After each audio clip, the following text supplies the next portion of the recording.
la bienvenida al doctor Iter Sandoval Díaz, vicepresidente de la SPOC. Bienvenido, doctor Sandoval. Gracias, buenas noches.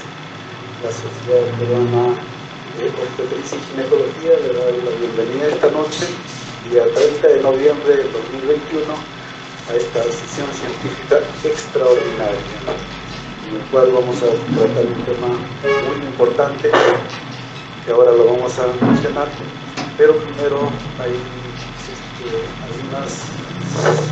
algunos informes que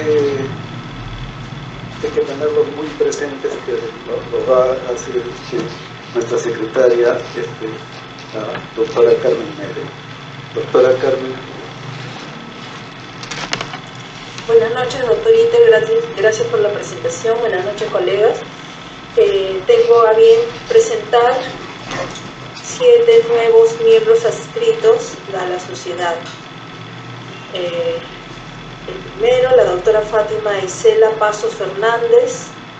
Ella tiene título de pregrado en la Universidad de San Martín de Porres, actualmente realizando la especialidad de ginecobstetricia por la Universidad Cayetano Heredia, en el Hospital Cayetano Heredia. El doctor Reinaldo Gavidia Núñez, título de pregrado en la Universidad Nacional José Faustino Sánchez Carrión de Huacho, actualmente realizando la especialidad de ginecobstetricia por la Universidad Peruana Cayetano Heredia en el Hospital Cayetano Heredia. La doctora Ani Yajaira Alvarado Malca, título de pregrado Universidad Peruana Cayetano Heredia, actualmente realizando la especialidad de obstetricia y ginecología por la Universidad Peruana Cayetano Heredia en el Hospital Cayetano Heredia.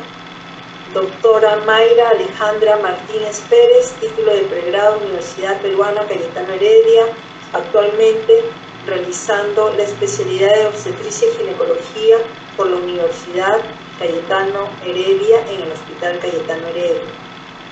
El doctor Jorge Arturo Cos Núñez, título de pregrado en la Universidad Peruana Cayetano Heredia, actualmente realizando la especialidad de obstetricia y ginecología por la Universidad Peruana Cayetano Heredia en el Hospital Cayetano Heredia.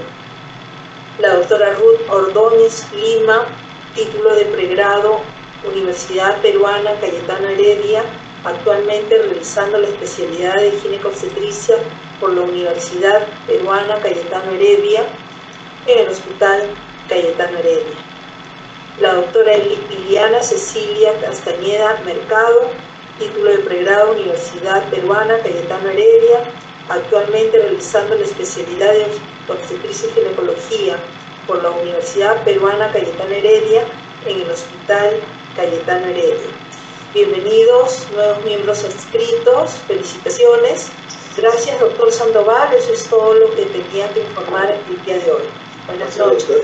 Gracias, doctora Meli.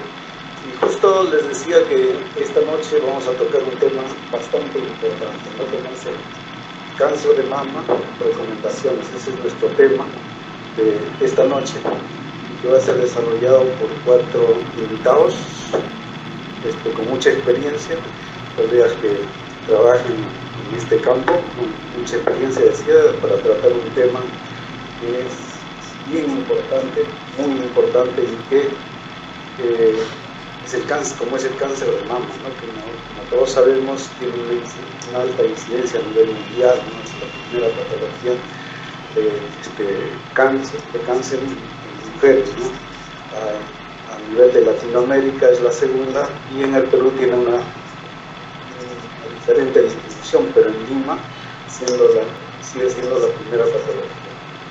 Entonces debemos tener presente que esta patología la debemos ver siempre, tener conocimientos, y para eso están esta noche nuestros invitados. Lo voy a dejar en la palabra al doctor Enrique Vidal Olchese. Él va a ser nuestro coordinador, moderador esta noche. El doctor Jorge Enrique Vidal Olchese, como todos sabemos, es especialista en cirugía oncológica en la Universidad Peruana Cayetano Heredia, el médico asistente del Servicio de Ginecología Oncológica del Hospital Edgardo Rebagliati Martos en Salud, Tiene un diplomado en docencia universitaria por la Universidad Nacional Mayor de San Marcos. Tiene maestría en medicina universitaria, en medicina por la Universidad Peruana Cayetano Heredia. Es presidente de la Sociedad Peruana de Ginecología Oncológica y es miembro titular de nuestra sociedad. El doctor Enrique Vidal, por favor. Enrique, te dejo para mover esta importante sesión. Muchas gracias al comité por la invitación. Es un gusto estar con ustedes esta noche. Este tema siempre es de importancia, por lo que esta enfermedad cada vez va más en aumento, no solamente a nivel mundial, sino también en el Perú. No nos escapamos de este problema. Y sí, sigue siendo un reto el cáncer de mama. El reto es básicamente poderlo detectar en forma temprana para poder tener mejores resultados. Y en eso nos hemos enfocado en los últimos años. Y en la sesión del día de hoy vamos a tener como ponentes pues, a personas que son grandes especialistas, que tienen mucha experiencia en este tema. Y vamos a empezar por la doctora Marisabel Torres Falén. Ella es una gran amiga, es médico radiólogo, es egresada de la Universidad Nacional Mayor de San Marcos, es médico radiólogo de la Universidad Cayetano Heredia, formada en el Instituto Nacional de Enfermedades Neoplásicas, con especialización y experiencia en el diagnóstico y detección precoz del cáncer de mama. Actualmente es médico asistente en el Instituto de Enfermedades Neoplásicas, jefe de imágenes en la parte radiológica en la Clínica Besalio, pertenece a la Sociedad Peruana de Radiología, es miembro titular de la Sociedad Peruana de Radioprotección, pertenece al Colegio Americano de Radiología, American College of Radiology, y vamos a tratar el tema de imágenes en cáncer de mama.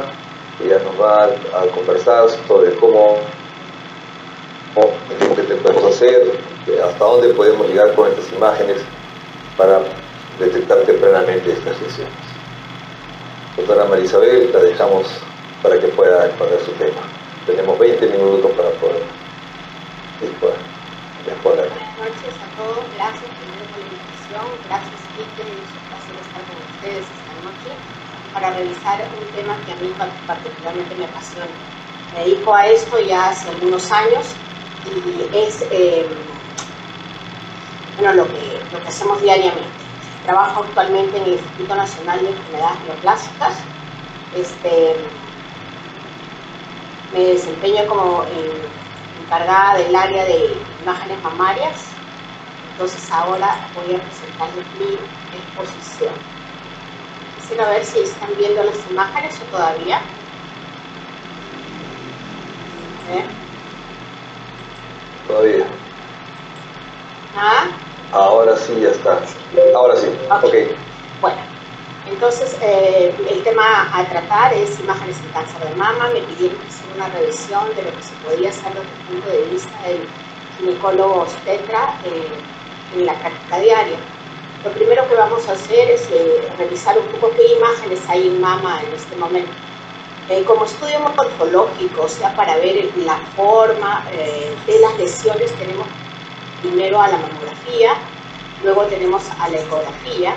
Como estudios funcionales tenemos a la resonancia magnética y ahora en auge a la mamografía con contraste, que es una tecnología que está en desarrollo. Y como estudios moleculares, la mamografía por emisión de positrones y imágenes moleculares de mama o en vivo. ¿Por qué hacer una mamografía? Creo que es una pregunta que seguimos haciéndonos a pesar del paso de los años. Sin embargo, mamografía sigue siendo aún el mejor método para detección precoz. Y la misión de todos nosotros es hacer una detección precoz, porque no existe una prevención de cáncer de mama, sino simplemente una detección precoz. Evitar que pase a estadios avanzados. Entonces, ¿qué es la mamografía? La mamografía es la radiografía de los senos que se toma el mamógrafo normalmente en dos posiciones, la cráneo-caudal, la oblicua media lateral, pero no son las únicas posiciones. Estas son las posiciones estándar de una mamografía. Sin embargo, en los centros donde se hace no solo mamografía de carnizaje, sino también ¿cómo se llama?, diagnóstica, podemos usar una serie de incidencias adicionales para poder detallar mejor las imágenes que vamos a encontrar. La mamografía sigue siendo la herramienta más útil para el diagnóstico de cáncer de mama. Tiene una sensibilidad de alrededor del 76% y una especificidad del 73%. Es una de las principales limitaciones, su principal, pero yo diría, limitación es justo la densidad mamaria. Del 15 al 22% de los cánceres no son visibles por mamografía. ¿Cuáles son las indicaciones de mamografía? Nosotros tenemos dos indicaciones básicas, una que es tamizaje o despistaje en la paciente asintomática mayor de 40 años, sin factores de riesgo conocidos, y la diagnóstica en pacientes que ya vienen con alguna patología mamaria para verificar si se trata de un cáncer de mama, ya sea cuando se ha palpado un tumor o hay un signo o un síntoma de sospecha. ¿Qué tipos de mamografías hay? En nuestro país, como dijo el doctor Sandoval, el cáncer de mama sí ocupa uno de los primeros lugares, si no es bien el primero o el segundo, pero sobre todo se localiza en forma diferente en todo nuestro territorio. En Lima sí es la primera causa, y la primera causa sobre todo en distritos de alto desarrollo.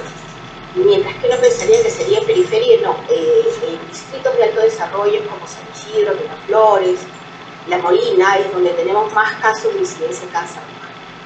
¿Qué tipos de mamografías tenemos ahora? Y que las tenemos ahora y las vemos, yo por lo menos en el hospital veo que todavía tenemos mamografía convencional o analógica, que es la mamografía de película, que es con la que empezó toda esta historia, aunque originalmente fue con la sonografía, pero que la hemos tenido aproximadamente como 20 años.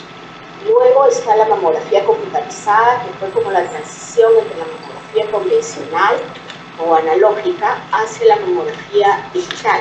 La mamografía computarizada es la adquisición de las imágenes en un cassette que luego es interpretada por un CR. Y este CR pasa esas imágenes a una pantalla, a una computadora. Pero la calidad de la imagen de mamografía computarizada no se compara a la mamografía digital. Por eso es que si van a tener ustedes entre una mamografía convencional bien tomada, con todos los procesos cuidados, como es el revelado, el posicionamiento y el contraste, es preferible tener una mamografía convencional a una mamografía computarizada, porque es simplemente una foto de las mamas que, claro, podemos trabajarlas en las pantallas, en la computadora, pero se pierde la nitidez, sobre todo para el problema de las microcalcificaciones. Es verdaderamente un problema para el radiólogo y el diagnóstico. Bueno, ahora estamos en la era de lo digital, tenemos la mamografía digital o mamografía digital de campo completo, que es la mamografía 2D, donde tenemos muchos equipos ahora sí en el país, en la capital, en las capitales de departamentos y en varias partes ya se ha pasado a la mamografía digital. Antes eran equipos muy caros, pero ahora va a salir más caro tener una mamografía convencional debido al alto costo de las películas para impresión y de los químicos. Luego tenemos la mamografía 3D o tomosíntesis, que es la mamografía computarizada o tridimensional, como un cine de la mama, donde permite cortes de hasta 1 milímetro que permiten el mejor diagnóstico de las imágenes y el diagnóstico precoz del cáncer de mama. En esta mamografía 3D, lo último que ha habido es que ya se está probando para lo que es despistaje de cáncer en mama densa, en vez de la mamografía 2D, y se está trabajando mucho con la mamografía 2D computarizada. O sea, ya no se hace cuando uno tiene equipo 3D, la 2D y la 3D, o el combo que decimos nosotros, los radiólogos, sino se hace simplemente una 3D y es el equipo en forma computarizada forma una imagen 2D que a la larga resulta con mayor nitidez que una 2D original. Y ahora último, la mamografía contrastada es una técnica en desarrollo de la cual les comentaré algunos datos más adelante. Entonces podemos ver en la primera parte que tenemos que en la primera placa tenemos la mamografía FIE, donde dependía mucho del contraste, el revelado y el tipo de mama, o sea, la densidad que tenía. Una mama muy densa, no podíamos ver con detalle, por ejemplo, las microcalcificaciones, ¿no?, que se podían ver muy tenues, y ya la mamografía digital permite mejor nitidez y podemos ver estas microcalcificaciones que favorecen mucho el diagnóstico precoz. También podemos mejorar el contraste, la definición, los bordes de las imágenes, podemos invertirlas, podemos hacer el zoom, ver con mayor detalle, y luego hemos tenido el desarrollo de la mamografía 3D, que aumenta definitivamente la detección del cáncer de mama, disminuye los falsos positivos, reduce el estudio diagnóstico adicional, porque, por ejemplo, al ver con mayor nitidez una lesión, al ver mejor los bordes, evitamos una compresión, una magnificación. Al ver una distorsión, una tomosíntesis nos puede decir si es superposición o no de imágenes o si se trata de una verdadera lesión. Detecta lesiones sutiles, elimina densidades superpuestas, permite ver a través del tejido denso y visualiza 48% más los márgenes de las lesiones que la mamografía sí. Por ejemplo, aquí podemos ver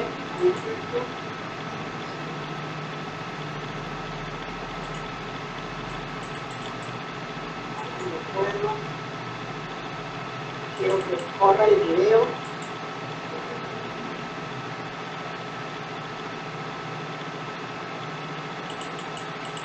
Doctora, presionando play en la flechita que se ve en la parte inferior, me parece. No me deja, mira. Y si le damos a la siguiente diapositiva, a ver si... No, quiero que corra.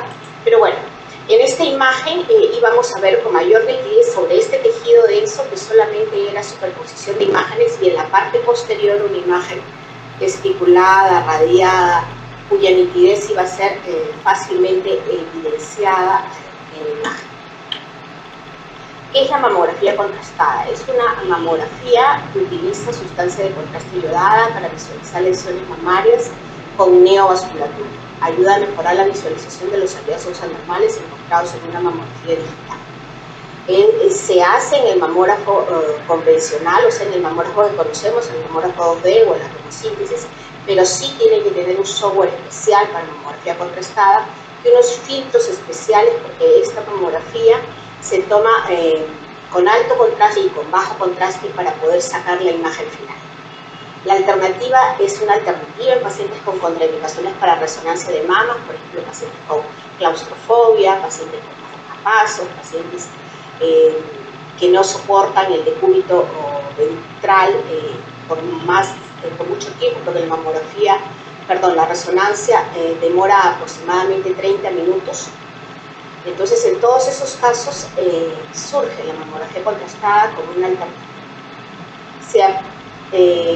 Se aproxima a la precisión de la resonancia magnética de la mama en estadio prequirúrgico, en estadiaje, acá está mal escrito, prequirúrgico, en seguimiento de respuesta post-quimioterapia neoadjuvante, y también está indicada en pacientes con cirugía conservadora por cáncer. Tiene una buena concordancia con resonancia magnética y anatomía patológica. Sin embargo, todavía está en fase de prueba y en estos estudios que suelen hacerse, estos trial, para demostrar qué tanto podría reemplazar a la resonancia. Lo que sí, hasta ahora en la experiencia de las personas que nos han compartido sobre esta tecnología, es que, por ejemplo, en una paciente que tiene cirugía conservadora, antes de hacer una mamografía, inclusive 3D, o de pasar a una ecografía donde pueda haber duda o en que sí es una cicatriz o no, prefieren hacer de frente la mamografía y la mamografía contrastada, lo cual ya les dice si hay o no lesión que tenga neovasculatura. En otros tipos de lesiones como la necrosis grasa, que también acompaña a veces a estas pacientes, también la mamografía contrastada es muy útil, y en 7 minutos tenemos que es o no es una lesión, evitando sobre todo exámenes adicionales complementarios, sobre todo el uso de la ecografía. Entonces, en este caso, por ejemplo, hay una mamografía normal, solamente podemos ver en la parte de atrás un nódulo que nos llama la atención, sin embargo el resto es una mama densa. En esta paciente se hizo una mamografía contrastada y podemos ver que hay dos lesiones, una aquí, una aquí, una aquí y una aquí. Entonces, valiéndonos de la neovasculatura, que es lo mismo que hace la resonancia, podemos detectar más de una lesión con mucha confiabilidad. Tanto como la resonancia, la mamografía contrastada, más que en la sensibilidad de encontrar lesiones, está su valor de su negatividad. Si nosotros tuviéramos un nódulo en una sospecha y nosotros colocáramos contraste y hiciéramos una mamografía contrastada, si ese nódulo no aparece en la mamografía contrastada, nosotros tenemos el 99.9% de seguridad que ese nódulo no es un cáncer. Entonces, ¿cuál es el primer problema que nosotros nos encontramos para la detección precoz en lo que es cáncer de mama? Es que todos los tipos de mama no son iguales. Ese fue el primer problema, y el Colegio Americano de Radiología estableció unas categorías. Entonces, cuando su informe radiológico de los pacientes que ustedes mandan al depistaje sale ya sea una mama grasa o una mama densa, uno ya más o menos sabe la facilidad o la dificultad, en realidad, la dificultad que podríamos tener para encontrar un cáncer precoz. En las mamas densas, donde hay mucho tejido, a pesar de que uno puede usar tomosíntesis, a veces es difícil detectar imágenes muy sutiles. Mientras que en una mama grasa, que es el otro extremo, es muy fácil de detectar las microcalcificaciones, las distorsiones y los nódulos. Entonces, es importante, y sobre todo en países como Estados Unidos, a las pacientes se les da, dentro de su primer diagnóstico o su primera evaluación como tamizaje de cáncer de mama, se les dice el tipo de mama que tienen. Ellas saben si tienen mama densa o si no tienen mama densa, y saben qué tipo de cuidados deben tener al tener una mama densa. El otro problema no solo es la densidad mamaria, sino que el cáncer de mama es una enfermedad progresiva y heterogénea. No hay un solo tipo de cáncer con una sola presentación. No solo son microcalcificaciones, no solo son distorsiones, no solo es la combinación de ambas, también tenemos los nódulos que pueden simular lesiones benignas, y tenemos por eso muchos tipos de cáncer de mama. Y estos tipos de cáncer de mama también tienen una presentación en imágenes diferentes.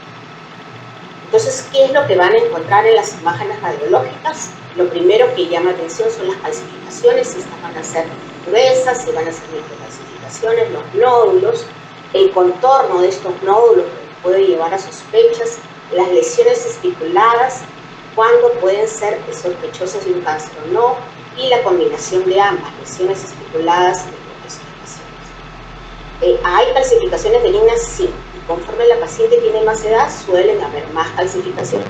Secuelas, las primeras, las vasculares, secuelas de fibroadenomas o fibroadenomas en involución, secuelas de linfomicrosis, calcificaciones benignas, así como calcificaciones malignas. Y estas calcificaciones malignas, ahí es lo importante de que la mamografía esté adecuadamente, tenga un control adecuado de calidad para que el radiólogo la pueda interpretar con facilidad, y luego también depende de la experiencia del profesional. Hay que recordar que cuando hay calcificaciones solas hay un porcentaje de malignidad dependiendo de su forma. Cuando ya tienen la rama de árbol, que es muy conocida, o una distribución lineal, que es muy alta, es su probabilidad de malignidad, pero la probabilidad de las microcalcificaciones asociadas a masas siempre aumenta.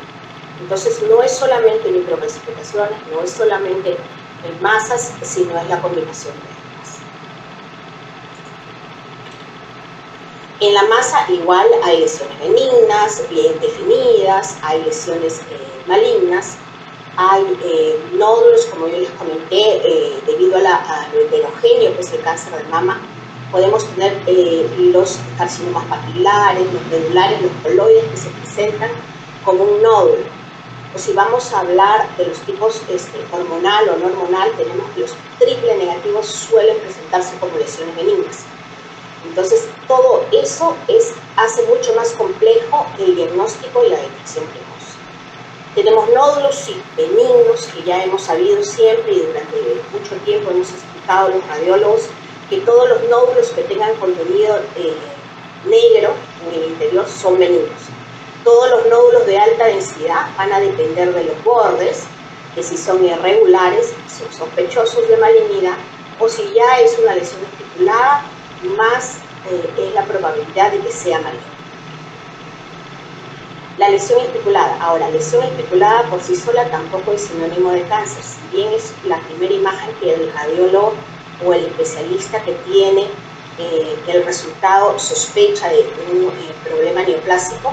También existen lesiones benignas como la cicatriz radial, la lesión esclerosante compleja, la displasia severa, la cicatriz postquirúrgica, que para los que hacemos cáncer de mama en el seguimiento de las pacientes con cirugía conservadora a veces resulta un problema, la fibrosis en diabetes, la necrosis grasa, el mieloblastoma, los abscesos. Entonces sí, tenemos lesiones especuladas que pueden ser benignas, podemos tener lesiones especuladas que son malignas. Cuando en la descripción diga que hay una distorsión de arquitectura, esta distorsión de arquitectura lo importante es que en la descripción diga si va asociada a nódulo o no va asociada a nódulo, y sobre todo si su centro es radiopaco o no lo es. Regresamos nuevamente a recordar que todo lo que nosotros veamos que tenga grasa o contenido negro en el interior es benigno en lo que es mamografía. ¿Qué es la ecografía? Bueno, es sabido y es una herramienta que yo creo que va a quedarse en el consultorio de casi todos los médicos, porque para mí viene a ser como un estetoscopio. La necesitamos para completar muchas veces parte de nuestro examen clínico. El problema con la ecografía es que es operador dependiente y también va a depender mucho de la calidad del equipo. Requiere sondas de muy alta resolución. Antes trabajábamos con sondas por encima de 7.5 para lo que era mama. Ahora trabajamos con sondas que van hasta 18 MHz. Entonces cada vez vemos lesiones más pequeñas, sobre todo lesiones a nivel intraductal, que pueden ayudarnos a encontrar un cáncer aquí. El problema con la ecografía es que, aparte de ser operador dependiente, toma mucho tiempo para realizarla. Es una ecografía de ambas mamas, no es como una mamografía que en 5 minutos ya la paciente, máximo 7 minutos, ya tiene usted las imágenes en la pantalla. La ecografía demora entre 11 a 45 minutos dependiendo de varias cosas, como por ejemplo el tamaño o volumen mamario. Sí, es verdad que ahora con el Doppler, la elastografía, las armónicas, podemos mejorar mucho el diagnóstico con ecografía. Y la ecografía tiene sus indicaciones.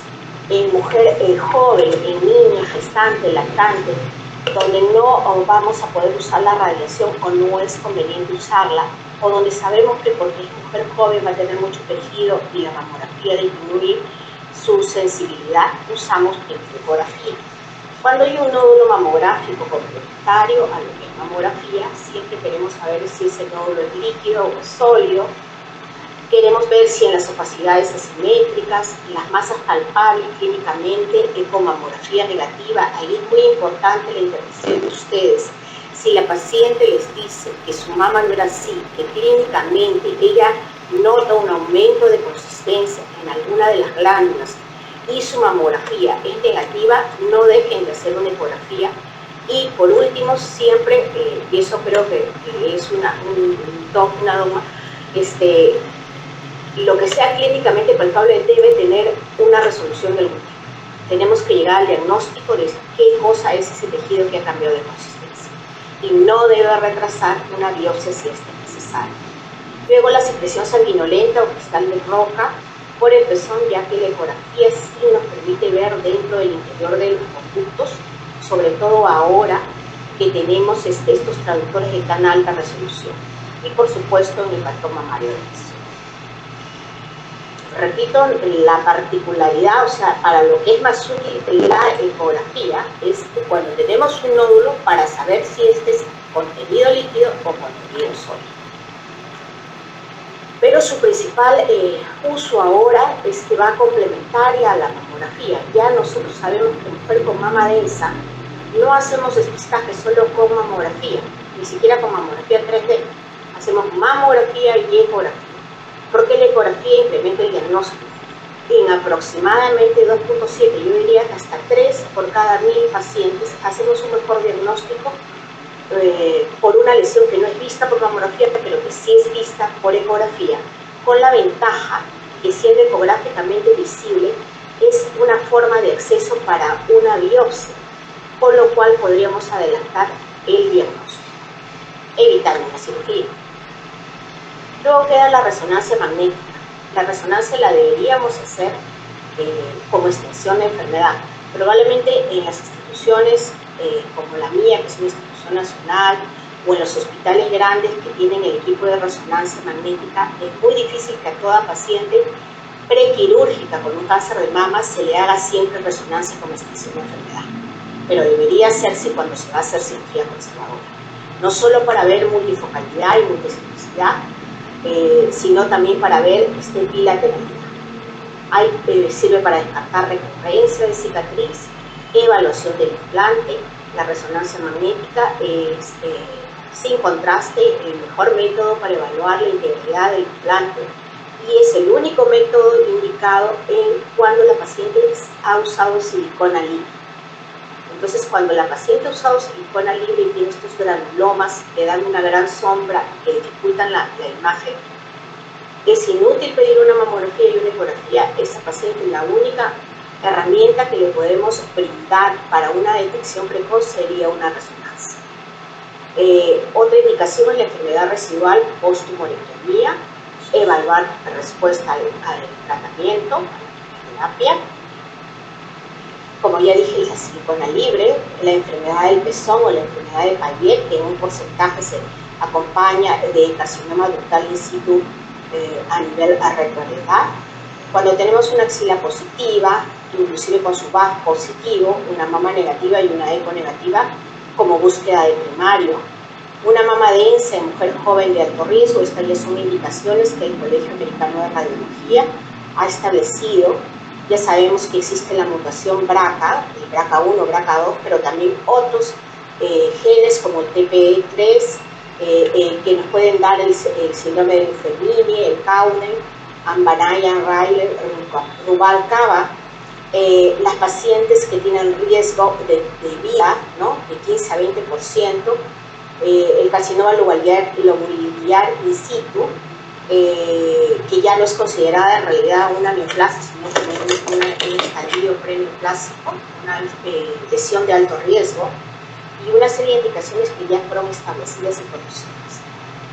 Entonces, lo principal es que, por ejemplo, en una mamografía, en esta paciente con estas microcalcificaciones localizadas, con su biopsia positiva, ¿no?, que va a ser sometida a una cirugía conservadora porque el tamaño de la lesión así lo amerita. Entonces es importante hacer una resonancia preoperatoria. Yo sé que en las instituciones grandes y debido al costo de estos exámenes no lo hacemos, pero por ejemplo en este caso esta paciente tenía toda extensión de enfermedad, ¿no?, todo este segmento era enfermedad y cambiaría por completo el planeamiento quirúrgico del tratamiento, ¿no?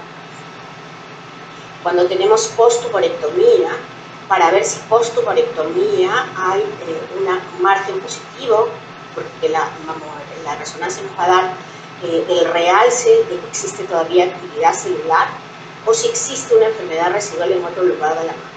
Lo que sí es importante con la resonancia, aparte de esas indicaciones que tenemos, que la mujer fértil tiene sus días para ser realizada entre el séptimo y el 12º día del ciclo menstrual, lo importante es conocer que si la paciente ya tiene un diagnóstico y la resonancia no es para ayudar al diagnóstico, sino para ver extensión de enfermedad, la resonancia puede ser realizada en cualquier momento.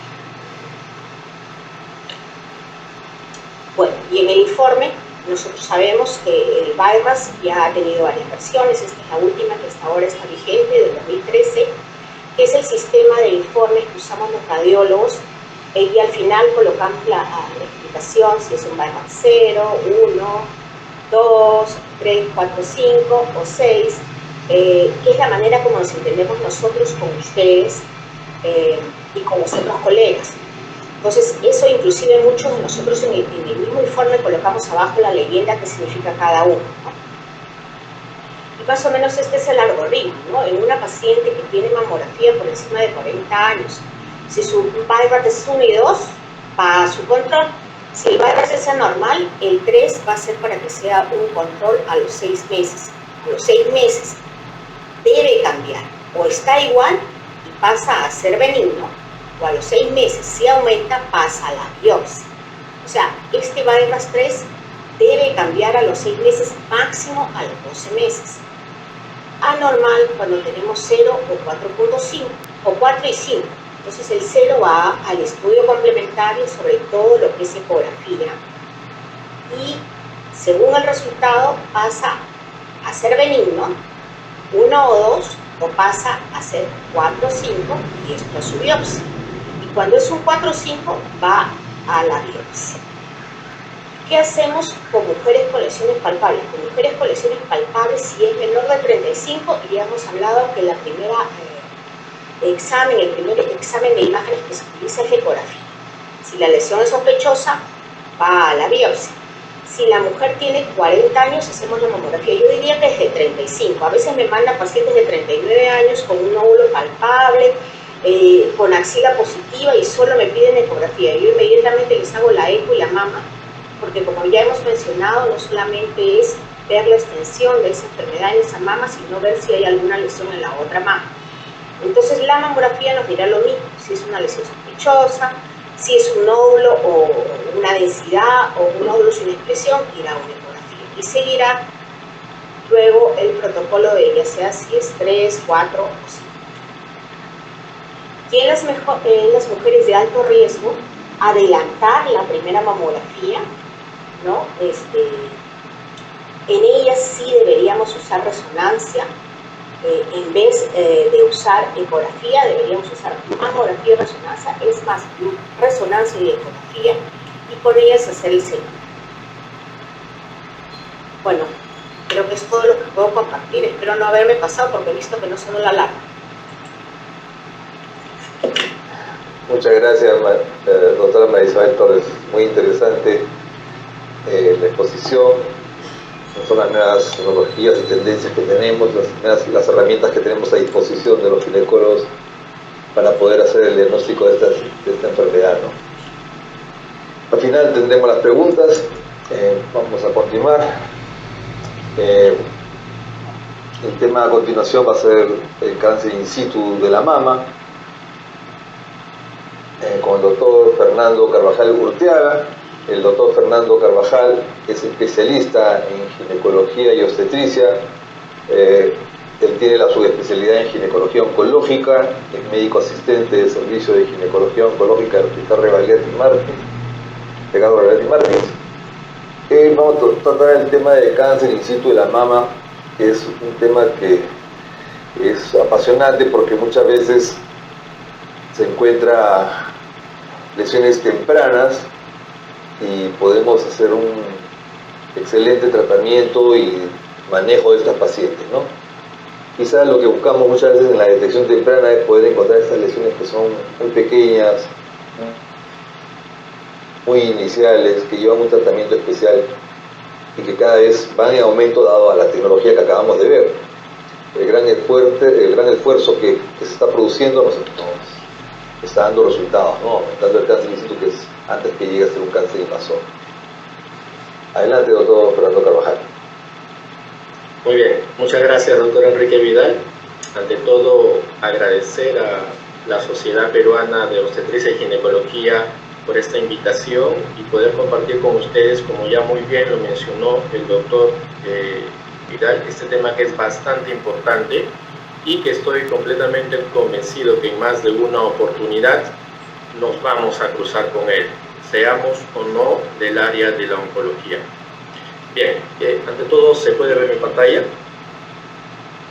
Perfectamente, doctor Carvajal, adelante. Muy bien, muchas gracias. Entonces, vamos a ver el espectro de lesiones mamarias. Acá pueden ver ustedes. El espectro de lesiones mamarias en realidad es amplia, desde las lesiones benignas hasta el temido carcinoma infiltrante de la mama. va en un inicio de lesiones no proliferativas y proliferativas sin atipia, pasando por lesiones proliferativas con atipia, carcinoma lobulillar in situ, carcinoma ductal in situ y carcinoma infiltrante, cada uno con su riesgo relativo para tener la probabilidad de un cáncer infiltrante. Vamos a empezar hablando del carcinoma in situ, y dentro del carcinoma in situ hablaremos primero del carcinoma ductal in situ, el cual de lejos es el carcinoma in situ más frecuente en la mama y también es el más importante. Un poco de epidemiología. Globocan 2020 menciona que 35.9 casos nuevos de cáncer de mama por cada 100.000 habitantes se ve en nuestro país. 1 de cada 5 casos de cáncer de mama corresponde a carcinoma in situ. Ahí tenemos un primer detalle de que es mucho más frecuente encontrar en la mama carcinoma infiltrante que carcinoma in situ. Sin embargo, el carcinoma in situ, con el correr de las décadas, ha ido incrementando la incidencia dado a la implementación y evolución de los screening, como muy bien lo ha mencionado la doctora Torres, ¿no? Entonces, en antaño, encontrar un cáncer in situ de mama era una lesión muy infrecuente de encontrar. Sin embargo, actualmente, con la tecnología que se tiene para detectar las lesiones en su etapa preclínica, nos ha permitido detectar este cáncer in situ cada vez mucho más frecuente y, por lo tanto, poder tratarlo desde antes. Los factores de riesgo, los mismos que comparte con el carcinoma infiltrante de la mama: antecedentes familiares, incremento de densidad mamaria, obesidad, nulliparidad, ingesta tardía, mutaciones genéticas a la cabeza del BRCA1, BRCA2, el P53, entre muchos otros que podríamos mencionar. Los tipos histológicos de este primer carcinoma in situ, que es el carcinoma ductal in situ, son variados. Dentro de ellos, el más importante, por ser un carcinoma in situ de alto grado, es el carcinoma con patrón Comedo. El carcinoma ductal in situ con patrón Comedo se caracteriza por eso. Es una lesión que se encuentra dentro del ducto mamario, no infiltra el estroma, por lo tanto no ha roto la membrana basal, pero a la microscopía podemos ver que dentro del ducto se encuentra una cantidad alta de detritus celulares, ¿de acuerdo? Entonces, este detritus corresponde a lo que viene a ser el aspecto Comedo, y en ocasiones en el centro de este detritus vamos a poder ver la aparición de microcalcificaciones. Estas calcificaciones que se ven dentro del ducto van a tener una representación a nivel de las imágenes que se utilizan para el screening de cáncer de mama. Otros tipos menos frecuentes son el carcinoma ductal in situ de tipo cribiforme, en el cual no vamos a tener Comedo en el centro, pero sí una distribución de glándulas que nos hace ver como si nos encontráramos a menor aumento con una criba o un colador, ¿no? Por eso lleva ese nombre. El carcinoma micropapilar, que es un carcinoma de bajo grado junto con el carcinoma ductal in situ sólido, y algunos otros tipos histológicos menos comunes, como el carcinoma papilar, adherente, células en anillo de sello o quiste, ¿no? La manifestación clínica de esta lesión es que en un 80%, 85% de las presentaciones es asintomática. Cuando presenta síntomas, el síntoma más importante es la presencia de un nódulo mamario, es el más frecuente. Sin embargo, también podemos encontrar la presencia de secreciones por el pezón, la presencia de eczema en el complejo areola-pezón, entre otros, muchos menos frecuentes. Pero usualmente lo vamos a evidenciar en el screening y lo vamos a definir desde el punto de vista terapéutico como una lesión no palpable. Y este término es importante porque la lesión no palpable de mama es una lesión que tiene una representación imagenológica con un porcentaje de sospecha y que no tiene manifestación clínica, no lo vamos a poder palpar, pero sin embargo tenemos que estudiar, ¿no? En base a lo que radiología nos informa de la sospecha de estas lesiones.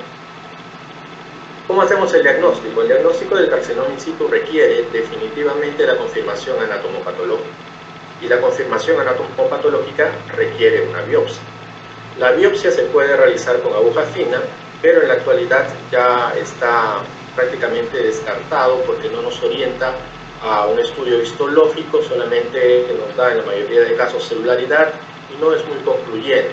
Sin embargo, la aguja gruesa sí nos va a poder ayudar a nosotros poder tener un tejido histológico para estudio y determinar si se trata o no de una lesión, en este caso neoplásica, vale decir un carcinoma ductal in situ. La aguja gruesa, la biopsia con aguja gruesa, también es denominada una biopsia core, una biopsia TrueCut. Utiliza una aguja con un diámetro de 14 Gauss que nos va a producir la obtención de muestras para que el patólogo nos diga si nos encontramos ante un carcinoma in situ o no. Cuando la lesión es palpable, nosotros mismos podemos hacer la biopsia con el equipo adecuado. Sin embargo, como ya hemos mencionado, en la mayoría de casos la lesión no va a tener representación clínica en el examen físico, y es por eso que necesitamos la ayuda de los profesionales de radiología, los cuales nos van a poder apoyar con las biopsias dirigidas, con guía ecográfica o de repente con una guía estereotáxica, ¿no? A través de una radiología se toma la muestra de estas lesiones y nosotros podremos tener básicamente un diagnóstico anatomopatológico. En contadas ocasiones, no muy pocas en realidad, no contamos con la suficiente tecnología o de repente tenemos algunas características como de comorbilidad de la paciente o peculiaridades de dónde se encuentran estas lesiones, con las cuales no vamos a poder realizar una biopsia TrueCut. En ese caso, se indica que el diagnóstico anatomopatológico debe basarse en una resección guiada, vale decir, en una biopsia escisional. Y esta biopsia escisional se utiliza muy frecuentemente, como les estoy mencionando acá en la imagen. Podemos nosotros utilizar diferentes formas de llegar a la lesión, ya sea marcando con radioisótopos, ya sea con semillas radioactivas, o lo que es más frecuente y que hasta hoy sigue siendo considerado como el gold estándar, la extirpación de este tipo de lesiones no palpables con guía metálica o con el arpón, ¿no? Con ese arpón nosotros vamos a poder ingresar a la sala de operaciones y poder sacar el tejido que se encuentra rodeando a este arpón, donde en teoría se debe encontrar esta lesión que nosotros queremos estudiar. Una vez que hayamos hecho el diagnóstico de un carcinoma in situ de mama, a continuación vamos a plantearnos el manejo.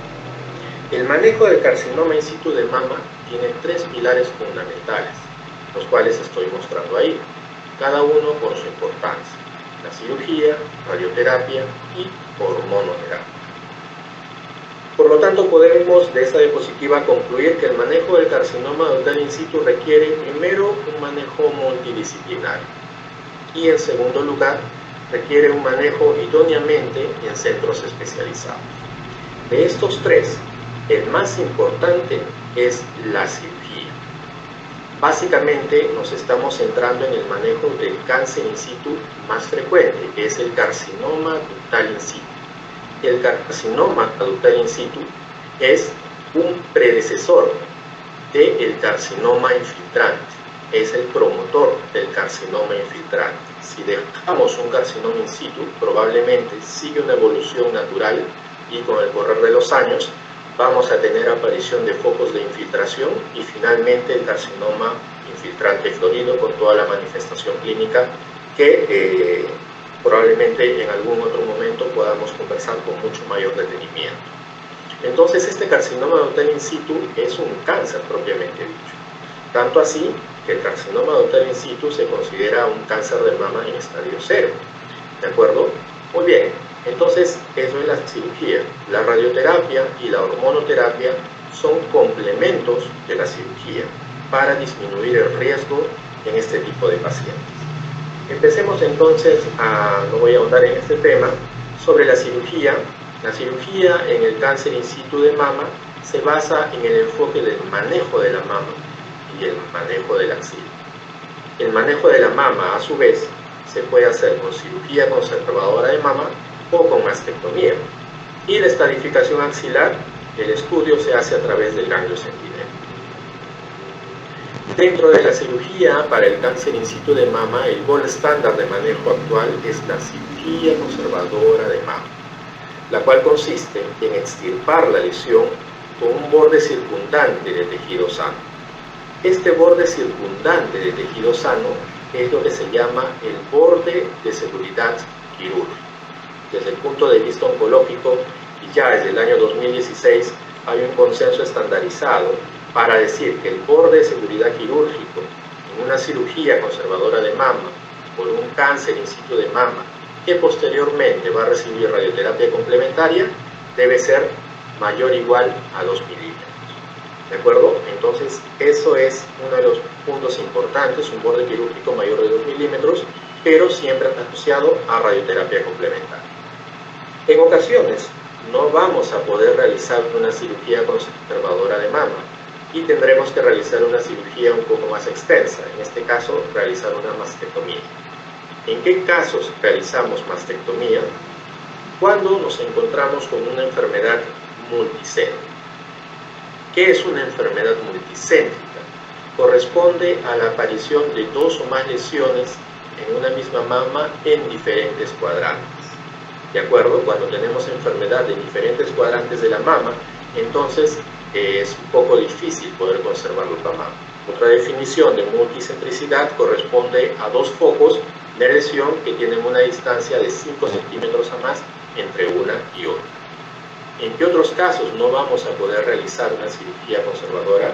Cuando tenemos un carcinoma in situ extenso, cuando la paciente no desea una cirugía conservadora de mama, porque esta viene seguida de una radioterapia, o en caso de una enfermedad recurrente en la cual previamente y en un tiempo no muy prolongado la paciente había ya recibido radioterapia.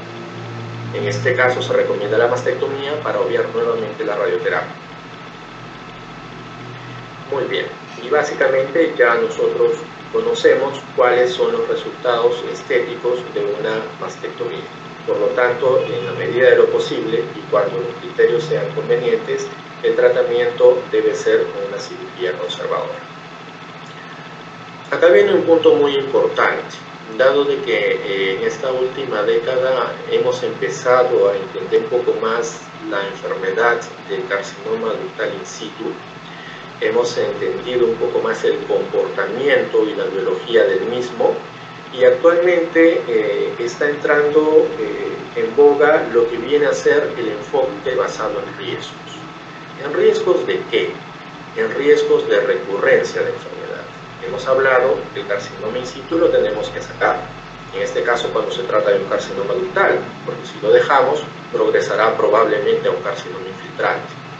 Pero actualmente ya se ha subdividido los carcinomas in situ en bajo y alto riesgo, si bien es cierto las diferentes sociedades y los diferentes organismos y autores no coinciden aún cuáles son estos factores, la mayoría de ellos básicamente coinciden en estos puntos que estoy mencionando a continuación y que ya son incorporados en algunas guías, ¿no? Por ejemplo, una lesión de bajo riesgo es una lesión no palpable, un carcinoma in situ pequeño, una lesión de bajo grado, los bordes que ya habíamos mencionado, unos bordes de 2 milímetros o más, o la edad de 70 años.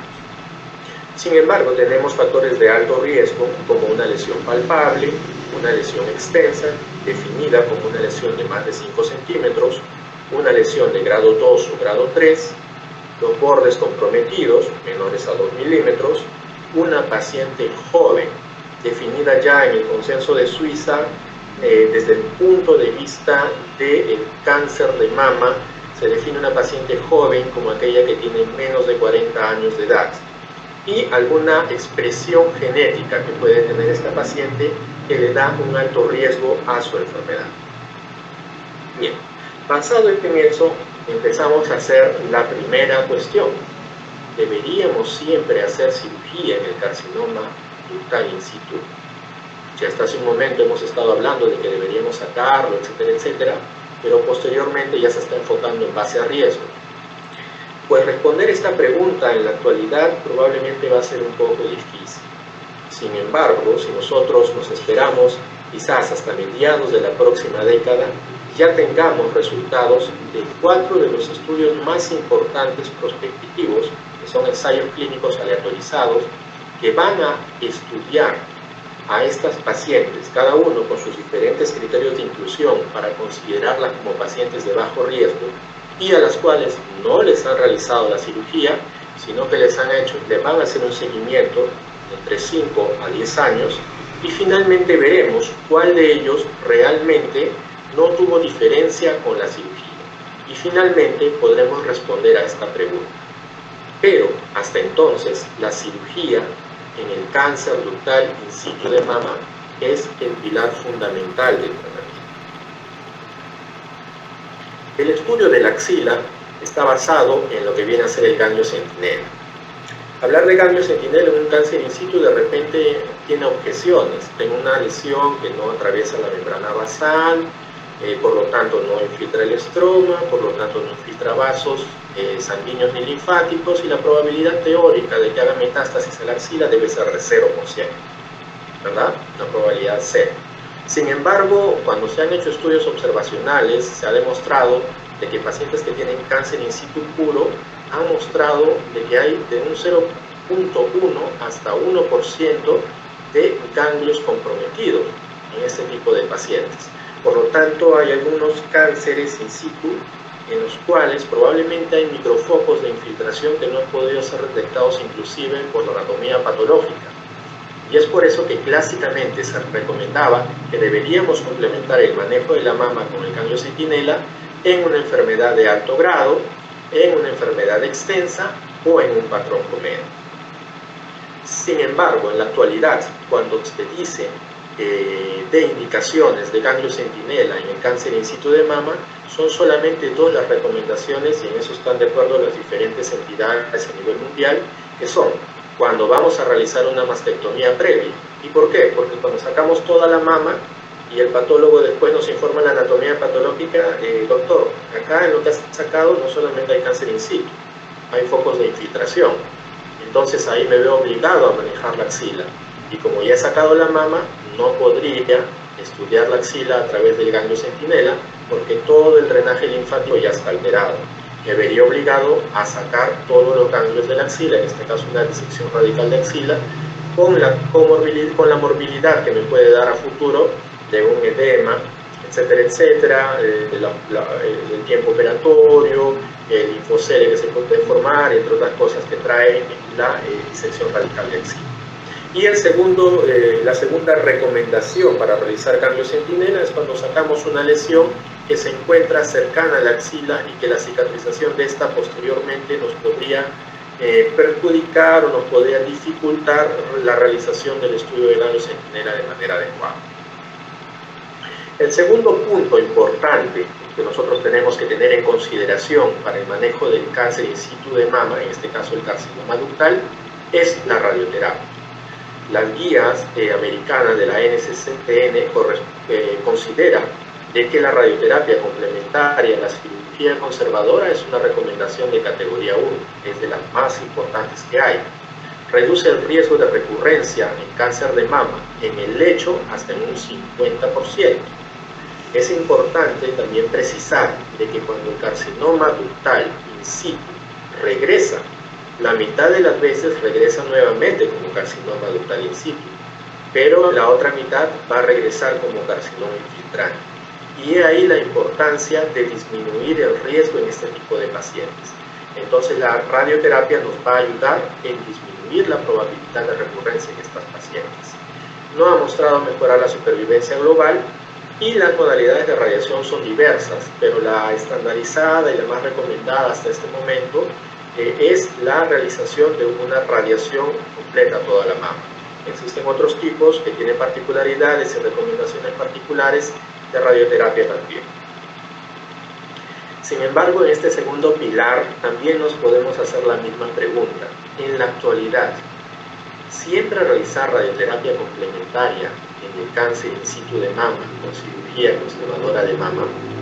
Acabamos de mencionar que los americanos lo consideran como recomendación de categoría 1. Sin embargo, no hace mucho en la reunión de expertos a nivel mundial en cáncer de mama en el Shanghái en 2021 y también ya en algunas guías importantes europeas, solo traigo a mención una que es la guía alemana de oncología, ya mencionan de que la radioterapia podría ser evitada como complemento en el tratamiento del cáncer ductal in situ de mama en las siguientes consideraciones. Primero, obviamente, cuando la paciente ha sido sometida a mastectomía previa. Segundo, cuando la paciente tiene 70 años o más. Se ha demostrado que después de los 70 años la recurrencia de cáncer in situ es bastante baja. Cuando la presencia de un grado histológico bajo o la presencia de algunos de los factores de bajo riesgo. Por lo tanto, estos serían los factores que actualmente podríamos tener en consideración como recomendación para omitir radioterapia en las pacientes que son sometidas a cirugía conservadora de mama. Básicamente, tener un bajo riesgo y tener mayor de 70 años. Son consideraciones. Y el tercer pilar es la terapia hormonal. La terapia hormonal básicamente en el cáncer in situ de mama se da porque cerca del 70% de los cánceres ductales in situ expresan receptores hormonales. Por lo tanto, dando un fármaco que bloquee estos receptores hormonales podemos controlar la recurrencia de esta enfermedad. Y a diferencia de la radioterapia, no solamente la podemos controlar a nivel de la mama donde ha estado la lesión, sino también a nivel de la mama contralateral. Para las premenopáusicas, el fármaco recomendado es el tamoxifeno. Para las posmenopáusicas, tamoxifeno o anastrozol. El tiempo de administración durante 5 años y reduce, al igual que la radioterapia, la probabilidad de cáncer in situ de mama recurrente en aproximadamente la mitad de los casos. Para este punto también podemos hacer la siguiente atingencia. Siempre debemos dar tratamiento hormonal en el cáncer in situ. Y la respuesta es mucho más sencilla que en los dos anteriores. No lo vamos a dar en los casos que el cáncer in situ de mama no exprese receptores hormonales. Por lo tanto, es importante que dentro del informe de anatomía patológica no solamente nos mencionen si es que esta lesión in situ es un cáncer ductal in situ, sino que también nos digan algunos parámetros de inmunistoquímica, los básicos de ellos siempre si es que expresa o no receptores hormonales para poder manejarla de manera adecuada. Bien, y hasta ahí lo que es el carcinoma ductal in situ, que como habíamos mencionado es un precursor del carcinoma infiltrante. El carcinoma lobulillar in situ, por su parte, a diferencia del carcinoma ductal, no se considera un precursor de cáncer ductal. Dejar un carcinoma lobulillar en muy pocas ocasiones va a progresar a un carcinoma infiltrante. Sin embargo, se considera como un factor de riesgo de cáncer de mama.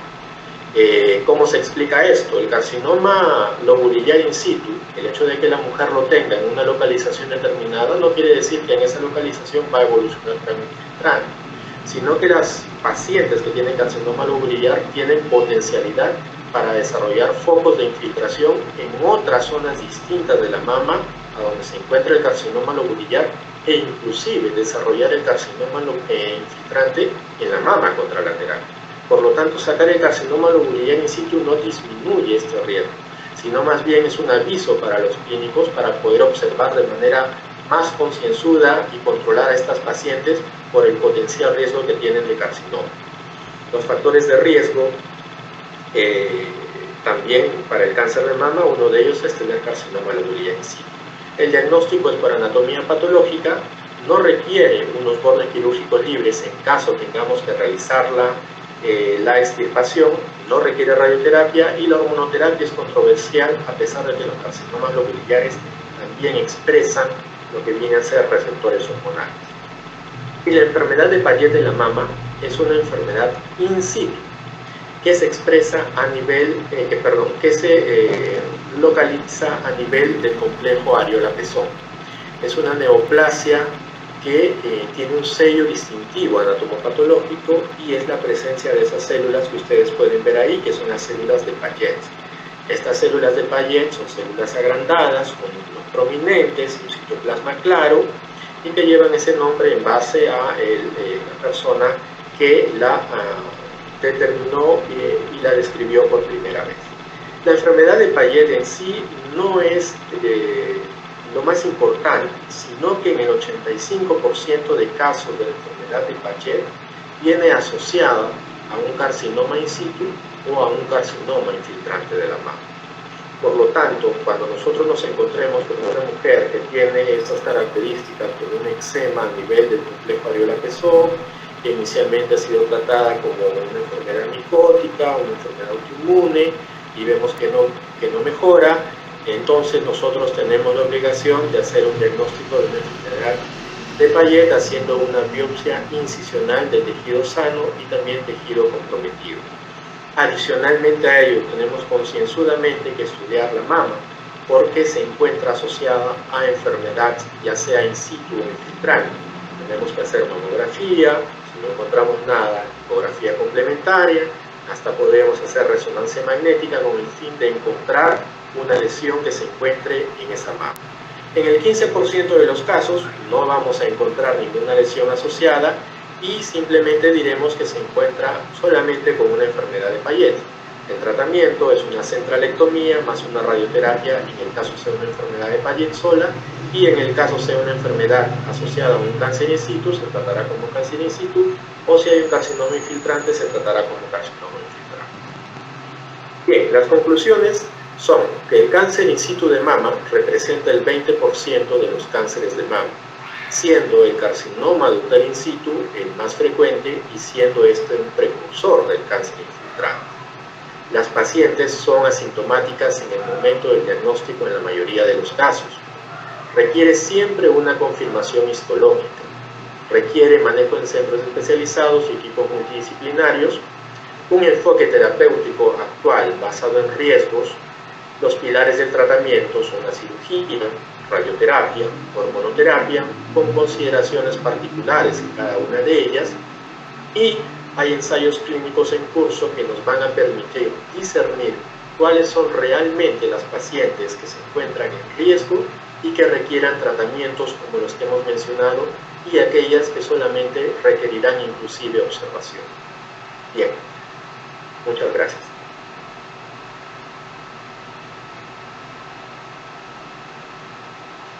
Muchas gracias, Fernando. Muy interesante todo lo que es el manejo del cáncer in situ en la actualidad, cómo ha ido cambiando y evolucionando. Una de las condiciones también que ha evolucionado bastante en el tratamiento del cáncer de la mama ha sido la quimioterapia, que no es motivo de que no vamos a conversar hoy día sobre eso, ya que han cambiado mucho los esquemas de drogas, mejorando su efectividad y disminuyendo su toxicidad. La radioterapia también cambió en el mundo.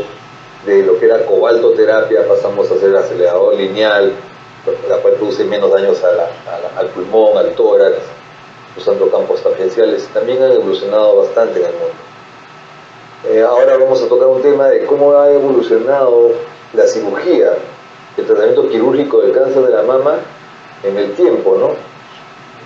Vamos a invitar al doctor Mario Gamarra Paredes para que nos hable sobre este tema. El doctor Mario Gamarra Paredes es médico asistente del Servicio de Ginecología Oncológica del Hospital Nacional de Edgardo Rivaliati Martins, médico cirujano egresado de la Universidad Nacional Mayor de San Marcos. Tiene estudios de posgrado de cirugía general oncológica en el INEM, ginecología y obstetricia en la Universidad Nacional Villarreal, auditoría médica, maestría en medicina en la Universidad Peruana Cayetano Heredia y doctorado en medicina en la Universidad Nacional Mayor de San Marcos. Pertenece a múltiples sociedades científicas, cancerología, nuestra Sociedad de Ginecología y Obstetricia y la Sociedad Peruana de Oncología Ginecológica. Doctor Mario Gamarra, adelante, por favor. Permítanme primero agradecer la invitación de la Sociedad Peruana de Obstetricia y Ginecología. De igual manera, agradecer al comité. Dar un abrazo muy especial al doctor Iker Sandoval, un excelente colega y persona, y otra bienvenida, un abrazo para Marisabel Torres. Tiempo que no nos vemos, Marisabel, te veo muy bien. El tema que voy a desarrollar hoy día, en cuanto corresponde a las recomendaciones para el cáncer de mama, es la evolución del tratamiento quirúrgico de esta neoplasia maligna. Hay algo muy importante en cuanto a esta glándula. La glándula mamaria, la mama femenina, ha radicado en importancia de diferentes niveles. Desde mucho antes la mujer ha sido vista por su belleza y tenemos, por ejemplo, acá la Venus del Mítilo, ¿no? Vamos a ver el que muestra, y por suerte sobrevivió esta estatua, y lo que más dejaron fueron justamente su busto, ¿no? Al mismo tiempo acá vemos en esta segunda imagen Betsabé leyendo la carta de David, es un Rembrandt, donde ya se veía en estas tumoraciones en la mama. O sea, también en el arte se había dibujado esto. Sí, definitivamente una mujer simpática, bella, se considera porque tiene todo su cuerpo entero, pero principalmente porque lo tiene sano. Eso es lo más importante, tanto para la pareja como para ella misma. Y un objetivo muy importante, la lactancia, que es para preservar la vida, la especie en tus genes. El tratamiento quirúrgico de la mama sí ha variado bastante en el tiempo y fue considerado muy agresivo, mutilante, porque se retiraba la mama como parte del tratamiento. Se ha variado bastante, se está conservando, y esto ha ayudado a disminuir el efecto psicológico que imprime cargas muy negativas en la paciente. Acá vemos a uno de nuestros ancestros, nuestros antepasados, con 2 piedras en la mano. De repente lo que estamos haciendo nosotros, ¿no? Esas 2 piedras las pule y forma un cuchillo. O de esas 2 piedras saca chiste y saca un cautex, ¿no? Hace una coagulación. Bien, la historia se puede remontar con respecto al cáncer de mama en unos papiros encontrados por Edwin Smith en Egipto en el año 1962, donde se reporta en un rollo de más o menos de 5 metros 48 casos dedicados a cirugía, de los cuales 8 eran correspondientes a mama, y dentro de ellos se hablaba sobre abscesos, traumatismos y heridas infectadas. El número 45 de estos 48 casos prácticamente te reporta la patología mamaria más antigua, ¿no? Entonces, en cuanto a tumores, básicamente habla de tumores de la mama, de aspectos semiológicos como tumoración caliente al tacto, y que en algunos casos no requería tratamiento. En el periodo greco-romano también, Leonides, por ejemplo, se consideró como el primer cirujano de esa época, porque se extirpaba quirúrgicamente los tumores de la mama. Es más, llegó a sacar la mama, ¿no? Y usaba un cauterio en base a sustancias hemostáticas y de compresión para cohibir la hemorragia en esas operaciones. También usaban cataplasmas y dietas. O sea, ya había una operación de la mama, parcialmente, aparentemente, no completamente. Cornelio Celso, también en los años antes de Cristo, utilizaba algunas sustancias, y básicamente consistía su tratamiento en rechazar, cortar, eliminar las partes duras o blandas de las mamas, incluyendo las dilataciones venosas, que eran las que más sangraban, y teniendo no estas úlceras. Hipócrates ya fue principal médico de las antiguas épocas, y definía el cáncer de mama como un hinchazón con dilatación venosa. Recuerden, todo iba acompañado de vasos sanguíneos nuevos, ¿no? Y que parecía, y esas filtraciones venosas y la forma misma de la especie con una pata de un cangrejo, ¿no? Y había sus 4 bilis de Hipócrates, recuerden ustedes, y esta enfermedad estaba por acumulación de bilis negra, y su tratamiento básicamente, inicialmente, antes de cualquier cirugía, era purgas o sangrías, ¿no? Entonces, sí, también se trataban de cohibir el sangrado a través de ciertas sustancias o cauterizaciones. En la Edad Media también fue avanzando. Galeno sostuvo lo mismo que Hipócrates y no hubo mayor variación, hasta que en un momento se utilizaban, además de utilizar las cauterizaciones con sustancias químicas, también se utilizaban, o vegetales, se usaban con la llegada de la pólvora a través de China, se utilizaban cauterizaciones muy localizadas. Y es Albucasis, sabemos nosotros, de la Fundación Árabe a España, quien logra hacer prácticamente la primera cirugía más o menos anatómica, ¿no? Dejando un tejido sano alrededor del mismo tumor, y los vasos sanguíneos los ligaba a algunos, aunque a otros también los cauterizaba. Estas son algunas de las herramientas, o no sé si decirle armas, ¿no? Que se utilizaba en la Edad Media más o menos para cortar la mama. Vean ustedes esta especie de una doble hoz que prácticamente adicionaba la mama y la cortaba en su base. Esta es otra que más o menos hacía lo mismo. Fijaba la mama y con este cuchillo ¡pum!, se cortaba la base, ¿no? En otras tenemos otras cirugías en las cuales la mama era amarrada o cosida en sus costados y se extirpaba con tijeras o cuchillos alrededor, netamente sangrante, con cauterizaciones extremas y con a veces fallecimiento de las recientes infecciones. También se hacían estas mastectomías como castigo a personas herejes o de repente catalogadas de brujas en los tiempos medioevo. Y tenemos a dos santas, Santa Águeda y Santa Ágata, que fueron mártires por este caso de mastectomías religiosas, llamémosle así. En el Renacimiento, que es una época muy interesante para el desarrollo de todas las ciencias y artes, tenemos a Andrés Vesalio, que fue el que realizó las grandes excisiones mamarias y se utilizó ligaduras con el hilo normal en esos tiempos en vez de cautel, ¿no? De igual manera, Pero decía de que las clases superficiales debían ser retirados completamente, y es uno de los que no estaba de acuerdo con la legislación completa. Se usaban cauterios, se hacía hirviendo, incluso con placas de plomo para poder parar el sangrado de las mismas, ¿no? Cabrol decía que no era suficiente la mastectomía, ya debía sacarse pectoral subyacente para poder hacer mejor la evolución de la paciente. Ya estamos hablando de algo de mastectomía radical. Servet, ahí nomás, hablaba de que se veía el músculo y los ganglios axilares, ¿no? Nuevamente hablamos de la mastectomía radical. Y de igual manera, la ligadura de los vasos que traspasaba la mama interna, por ejemplo, era muy importante la evolución de esto. O sea, ya se estaba agrediendo mucho más a la paciente. John Hunter, recordemos que hizo cirugía experimental y patología quirúrgica. Él fue el que cambió la parte de los barberos, que eran los que operaban antes, aparte de una cirugía ya estudiada, metodológica y científica, ¿no? Camper prácticamente estudió lo que es los ganglios linfáticos de la cadena mama interna, la más difícil de repente de estudiar.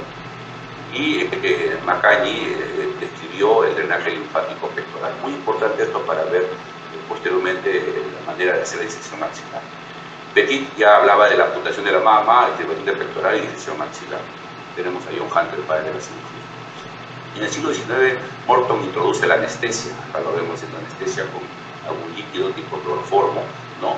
Y Joseph Lister introdujo los principios básicos de la antisepsia, ¿no? Y paralelamente ya se empezó a denotar lo que veíamos antes, las mastectomías radicales como el bozo, ya como un tratamiento, ya incluso publicado científicamente, que vamos a hacer más adelante, por parte de Hassel y de Beck.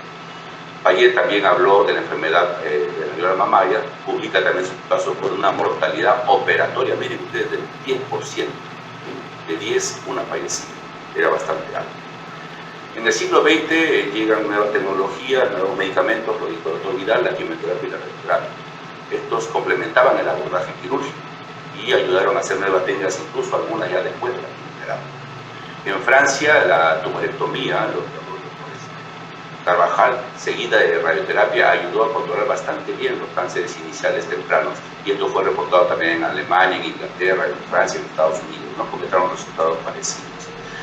Y allá vienen los grandes, los conocidos como Hagestein, como Hagestein, como Kulik, y prácticamente estos son los que han empezado a hacer las mastectomías suprarradicales, donde se corta clavícula, incluso se secciona la primera costilla, se inseca la fosa supraclavicular, tienes en el hombro, mediastino superior, incluso la cadena mama interna. Son cirugías muy amplias que no ganaron popularidad. Después viene Urban, quien habla ya de la mastectomía radical ampliada, ¿no? Que agarra cadena mama interna. Entonces son técnicas que vamos viendo muy agresivas, mutilantes y con alta morbilidad y mortalidad. Acá tenemos una clasificación de los tipos de mastectomía: la radical, la radical ampliada, la suprarradical, la de Prudente, que vamos a comenzar, le vamos a ver fotos más adelante, la de Patey, la de Manning, que es lo que estamos haciendo ahora, la simple de simplificar, ¿no? Básicamente, estas de acá, las primeras, hacen un nacimiento axilar completo, de niveles de pectoral mayor y de pectoral menor, ya no se utilizan. En algunos casos, de repente, sacamos un poco de pectoral mayor por algún compromiso de enfermedad. Los ganglios de la mama interna, por ejemplo, en la radical ampliada y en la suprarradical se retiraban, igual la supraclavicular, en otros no. Entonces, este cuadro es bastante resumido. Prudente tiene todo sí. ¿Y qué se añade acá? La desarticulación acromioclavicular. Se sacaba el brazo, ¿no? Patey hemos hecho ahí hasta el inicio de este siglo, y Manning es lo que hacemos ahora cuando hablamos de mastectomía radical. O sea, todas estas se han dejado de lado y estamos haciendo esta. La simple la estamos haciendo, lo mencionó el doctor Carvajal en el sitio. Y las subcutáneas las hacemos en algunos casos importantes de enfermedad bastante localizada. Bien, para decidir de repente el tipo de cirugía que se va a hacer, es importante también conocer al enemigo. El enemigo presenta una duplicación celular de más o menos entre 40 a 120 días. Luego de 10 años más o menos podría ser que el tumor, depende del grado histológico, de algunos componentes inmunoquímicos, podría medir 1 centímetro, hasta 1 gramo de 1000 millones de células, o sea, 10 a la 9 células. Y de igual manera vemos que la génesis del cáncer de la primera célula que aparece en la célula neoplásica, para poder tener 1 milímetro han pasado casi 6 años. O sea, ese periodo premamográfico no lo detectamos prácticamente. Esta es la génesis inicial, bastante inicial del cáncer de mama. En el periodo preclínico, donde la mamografía, la ecografía, la resonancia cobran un factor muy importante, los cánceres pueden tener de 1 a 5 milímetros, 10 milímetros de repente, por supuesto, se puede detectar también. Y en el periodo clínico, cuando ya tocamos el cáncer, estamos hablando de 1 centímetro, 2 centímetros, tremendos tumores que a veces tienen. Entonces es necesario conocer esta curva logarítmica, bien baja al inicio y con un despegue bien alto en los últimos años. Nuestra paciente está llegando más o menos aquí. Bueno, tengo un tumor y ahora ¿qué? Viene el susto. ¿Qué va a hacer? ¿Me van a sacar la mama? Es lo primero que uno piensa. No, pues simplemente voy a perder la vida, que es lo peor, la vida lo peor. Acá vemos una de las primeras cirugías de mama, ¿no? Realizadas en un anfiteatro con una sedación, una anestesia y por supuesto después se realiza la operación como en nuestros anfiteatros universitarios. Y estos son los dos grandes, considerados la base ya moderna de la cirugía mamaria, son Harsted y May, quienes coincidentemente en el año 1894 publican recién sus trabajos. Ya habían hecho varios años de trabajos al respecto y lo publican, miren ustedes la fecha, sino Annals of Surgery en el 94 y Medical Record también en el 94, en diferentes revistas, y publican los resultados de una operación que cura el cáncer de mama en Johns Hopkins Hospital, ¿no? Y la otra, un mejor método, ¿no? en las operaciones radicales de cáncer de mama, ¿no? Las cirugías son prácticamente las mismas, bastante parecidas. ¿Quién ganó por puesta de mano? No sé exactamente en qué publicación. Entonces, estas cirugías de Harsted, a quien se le dio el primer nombre, ¿no? Consistían en retirar, si ven ustedes acá, prácticamente la mitad del pecho, del tórax, con cicatrices. Acá la vemos bien ahorrativa, acá la vemos un poco más, miren la cicatriz como viene casi hasta la mitad del brazo, sube la parte subescapular, baja verticalmente y llega prácticamente hasta el flanco, ¿no? A veces un poco más. Todo esto se retiraba. Estas pacientes, algunas todavía las tenemos controlando, ¿no? Acá vemos la cirugía muy alta, pobre señora también. Entonces se retiraba la glándula mamaria, el músculo pectoral mayor y menor, y los ganglios axilares grupos 1, 2 y 3. Esta es la operación de Prudente, lo que le decía, ¿no? La diserción de escápula torácica, ¿no? Se sacaba el brazo prácticamente, mitad de clavícula a veces, ¿no?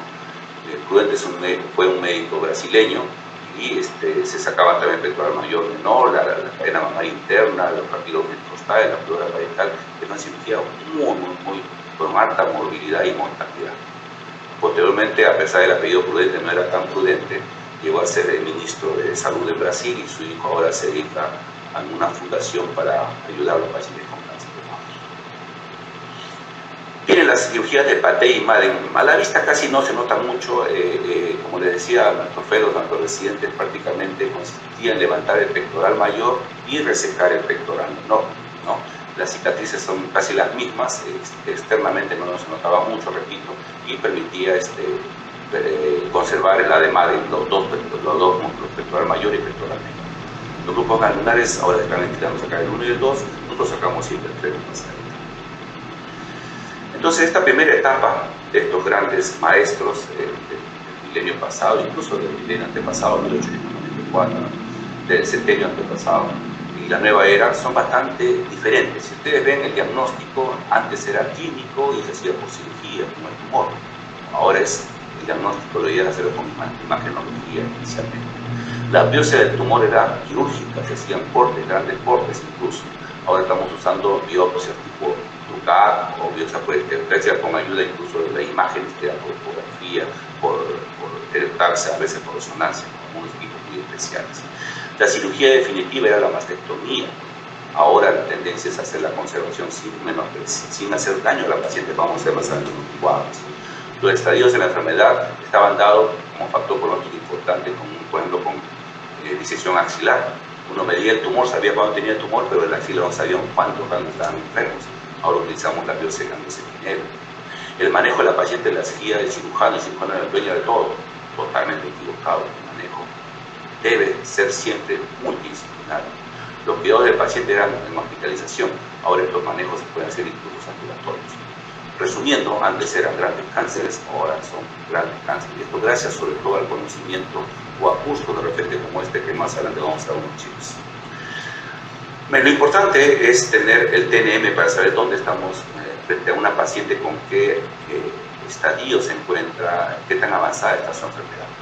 La T de tumor, por supuesto, la N de los nódulos linfáticos o ganglios linfáticos y la M de metástasis, ¿no? Cuanto más negativo está la metástasis y negativo el ganglio y el tumor más pequeño es lo ideal. Tumores pequeños, digamos, ahorita lo tenemos, esto es lo ideal, tumores pequeñísimos dentro de lo malo, ojalá se puedan detectar carcinomas in situ o en lesiones premalignas, como la hiperplasia ultralatítica.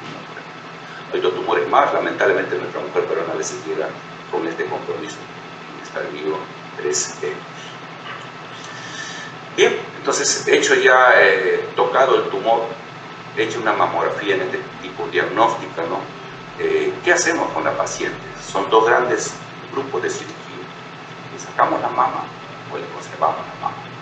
Entonces hay que ver, hay que decidir, pero más que decidir, primero tenemos que informar a la paciente de la mejor manera y orientarla, ¿no? Para poder tomar una adecuada decisión en base a los criterios que podemos tener. Por ejemplo, acá tenemos la mastectomía ultrarradical versus la mastectomía radical. Vemos que las curvas de sobrevida, ¿no? A lo largo de los años es prácticamente igual, es mínima, incluso la sobrevida es mayor en la solamente mastectomía radical, no en la ultrarradical, o sea, tiene un puntito a favor la radical. Entonces dejemos de lado ya la ultrarradical, ese es el primer mensaje.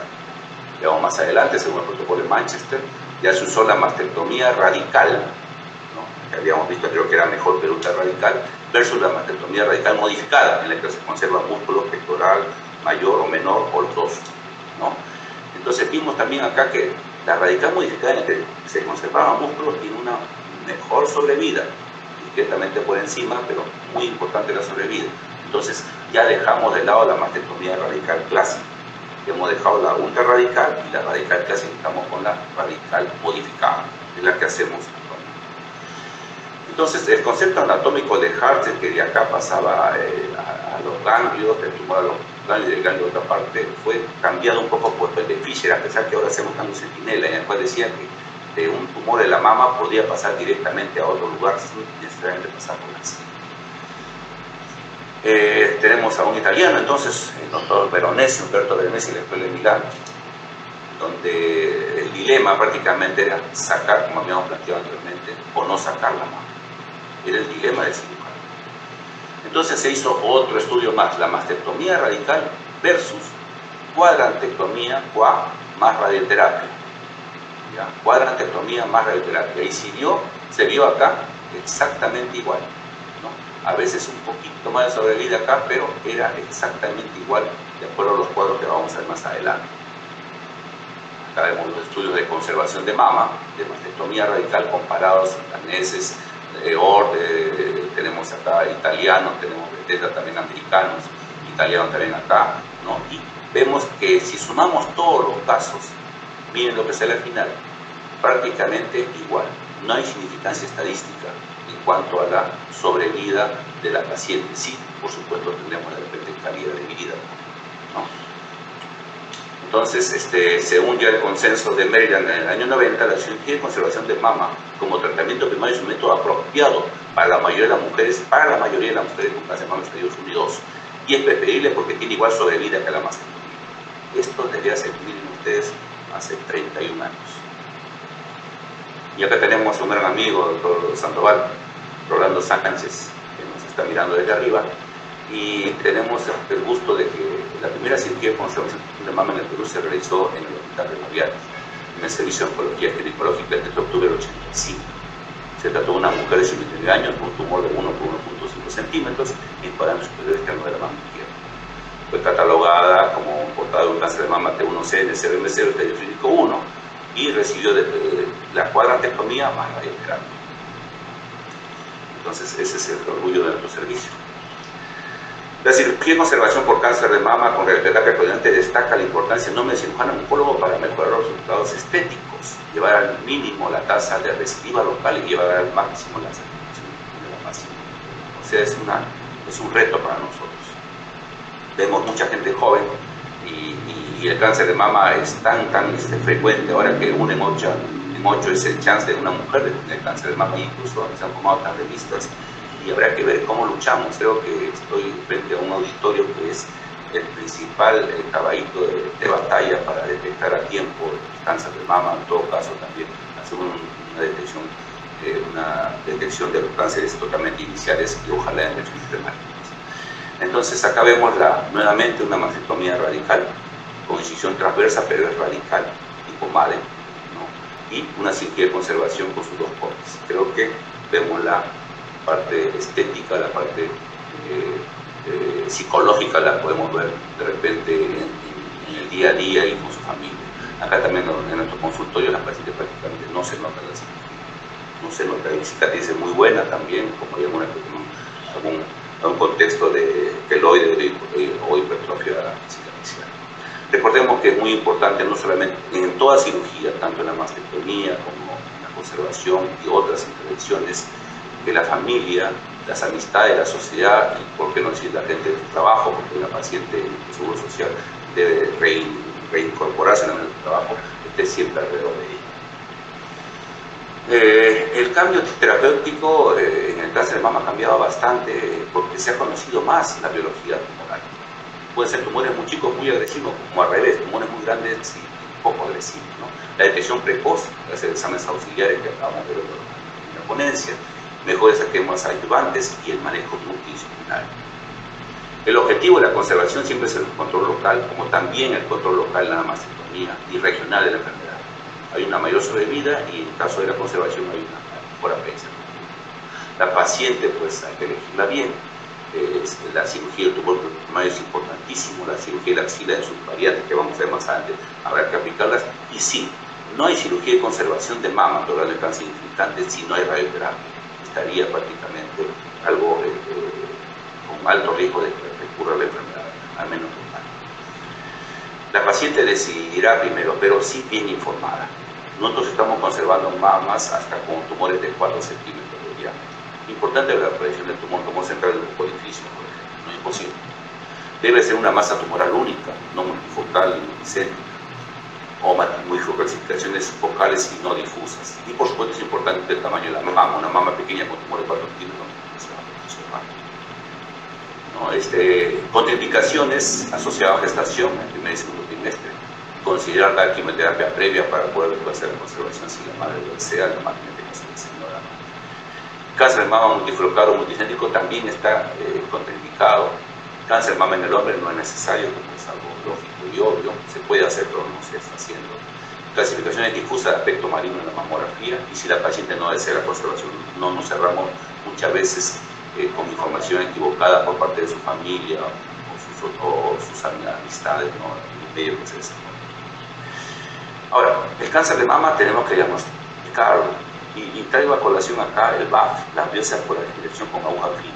La hacíamos con jeringa de 20, aguja 18, apuntábamos al tumor, esto hasta el año 2005, 2008 más o menos, ¿no? En que con citología nomás entrábamos a operar un riesgo muy alto. Muchas veces, gracias a Dios, no hemos retirado la mama sabiendo que habían falsos positivos en la mama.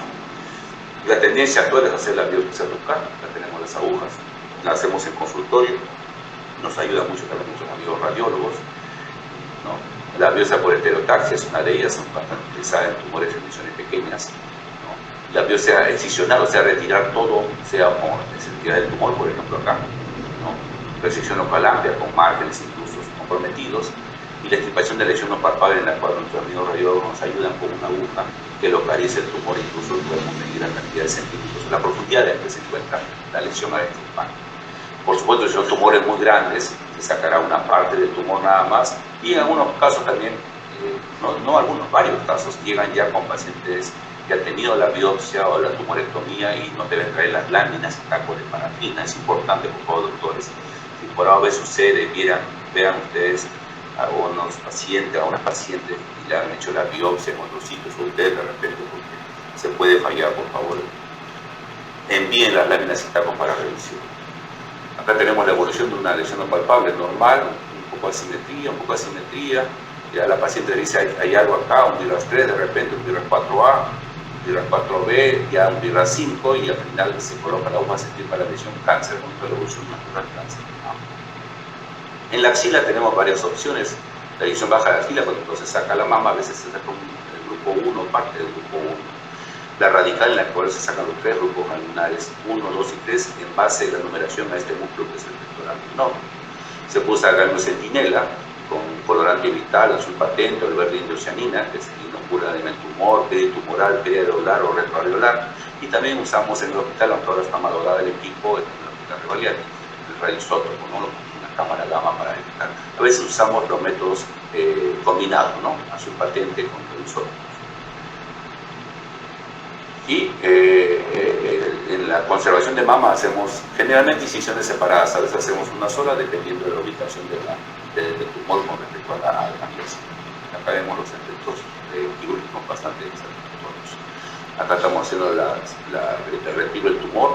Inicialmente, esto es historia, empezamos a marcar los bordes tumorales como un cubo. Y si ustedes ven en una foto original, hacíamos los 6 bordes, A, B, C, D, E, F. Era un entrevero para el patólogo. Conversamos bien, manejo multidisciplinario, sacamos el tumor y decidimos solamente utilizar la SEA. Como decíamos, sáquelo como sea, o sea, el borde superior, el borde externo, el borde anterior. Se supone que el que no está marcado contrario al borde superior es el inferior, ¿no? Algo así. Es más fácil, conversando nos entendimos y los reportes son bastante buenos. Se incluye conservación de mama, el manejo del tumor primario. Esta es la evolución de la conservación y mastectomía en el hospital. Ascendimos espectacularmente, hemos bajado por diferentes motivos y acá vemos cómo la mastectomía radical empezó a bajar y la conservación a subir. Ganábamos incluso en conservación, pero se han descruzado y hemos perdido un poquito la batalla. Trataremos de luchar con esta pandemia, también hemos bajado la posibilidad de conservar mamas. Conservamos mamas en un 76% de los casos en estadio 1, un 32% de los casos en estadio 2, incluso en un 16% de los estadio 3. O sea, siendo cáncer avanzado se puede conservar mama. En total, conservamos en estadios iniciales el 52% de los casos con diagnóstico de cáncer de mama. Entonces, en la etapa temprana de la enfermedad, ninguna mujer debería salir del quirófano sin una mama, o sea, a conservar, ojalá. Pero también hay casos y casos, como tenemos nuestro Machu Picchu, esta maravilla, ¿no? Podría ser una mama más chica, una más grande, sí. Esta es la mastectomía toilette, ¿no? Que escapa a la quimioterapia, escapa a todo, tenemos que cerrarlo. Lamentablemente era asociada a gestación. Recordemos que debemos tener mucho cuidado en la cesárea si es un hematoma. La cesárea retrasó un poco la cirugía. Es una paciente con cáncer, tiene mucho componente de riesgo a hacer hematomas, a hacer factores de aparición alterada, sino también una paciente con problemas propios, ¿no? Entonces hay que tener mucho cuidado, asociado a la gestación.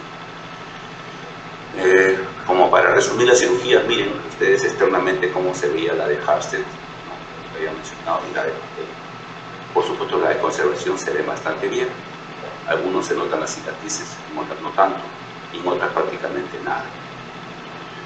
Recordemos por qué hacemos esto, porque al final nuestra paciente no muere por la enfermedad de la mama, la paciente muere por enfermedad a distancia, metástasis.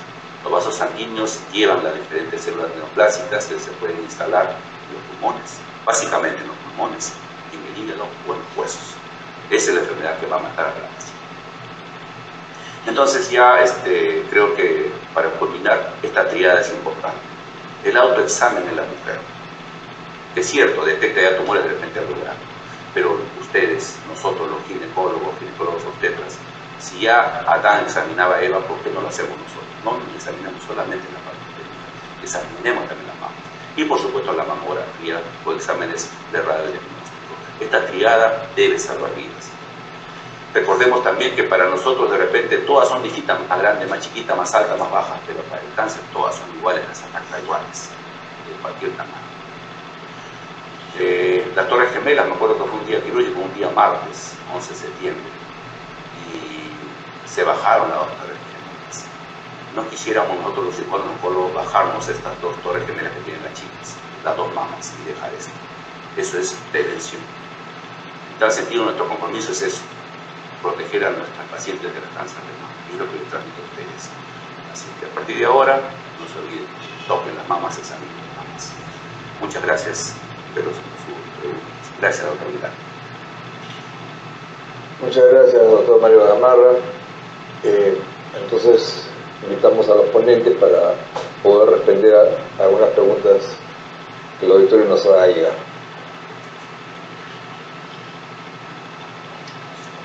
Acá hay una pregunta, la doctora Marisabel Torres. Nos preguntan cuál es el valor predictivo positivo de la mamografía digital. El valor predictivo positivo de la mamografía digital es igual casi que el de la mamografía normal, es alrededor del 73%. Y tenemos otra pregunta para el doctor Carvajal. El diagnóstico definitivo del cáncer in situ debe ser siempre con una biopsia excisional o una biopsia radioquirúrgica. ¿No estaría de más la biopsia con aguja gruesa? Bien, gracias por la pregunta. Es importante ver que dentro del contexto del cáncer in situ de mama usualmente es una paciente asintomática que en radiología encontramos una lesión sospechosa, ¿no? Entonces, idealmente, lo que tenemos que hacer de inicio es una biopsia con aguja gruesa para nosotros confirmar que se trata de un cáncer de in situ.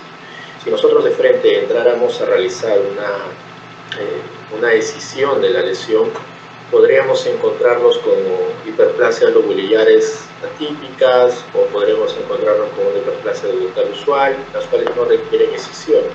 Y por otro lado, podríamos encontrarnos con cáncer infiltrante de mama, que podría ser un triple negativo, un tumor, por ejemplo, de 3 centímetros, y que al extirparlo ya estaríamos cambiando el pronóstico de esta paciente porque ellas requerirían de inicio de quimioterapia. Entonces, el enfoque, el punto inicial es la confirmación con una biopsia, la cual nos va a decir si nosotros vamos a observar a esta paciente o le vamos a dar un enfoque oncológico de manejo quirúrgico. Muchas gracias. Doctor Mario Gamarra, ¿y el tratamiento del ganglio centinela en algunos reportes podría tener sus días contados, como dicen algunos, dado que la biología molecular, el estudio molecular de los ADN de los tumores de mama podría llegar a superarlo, ¿no? ¿Qué opinión tiene usted? Claro que sí, nos ha cambiado bastante nosotros que hemos hecho la parte oncológica el milenio pasado, hemos terminado esos años, hemos visto cómo ha evolucionado esto, ¿no? La inmunohistoquímica ya se veía venir y cuando vino cambió toda la perspectiva quirúrgica, ¿no? En buena hora, porque nos permite enfocar mejor la cirugía y el de la paciente. Sí, se está viendo también eso. Inicialmente incluso se hablaba del tipo de metástasis, el número de ganglios comprometidos en la ganglio centinela, la macrometástasis, la micrometástasis, y dentro de poco se va a hacer por inmunohistoquímica y creo que vamos a estar ya obviando. Y yo creo inmunohistoquímica acompañado, en eso Isabel me va a recomendar, de ayuda diagnóstica para obviar una disectomía, disfunción ganglionar o en todo caso de ganglio centinela. Creo que este es un trabajo multidisciplinario muy importante y radiología, anatomía patológica nos ayuda mucho. Y de igual manera se está trabajando mucho con radioterapia a nivel intraoperatorio, ¿no?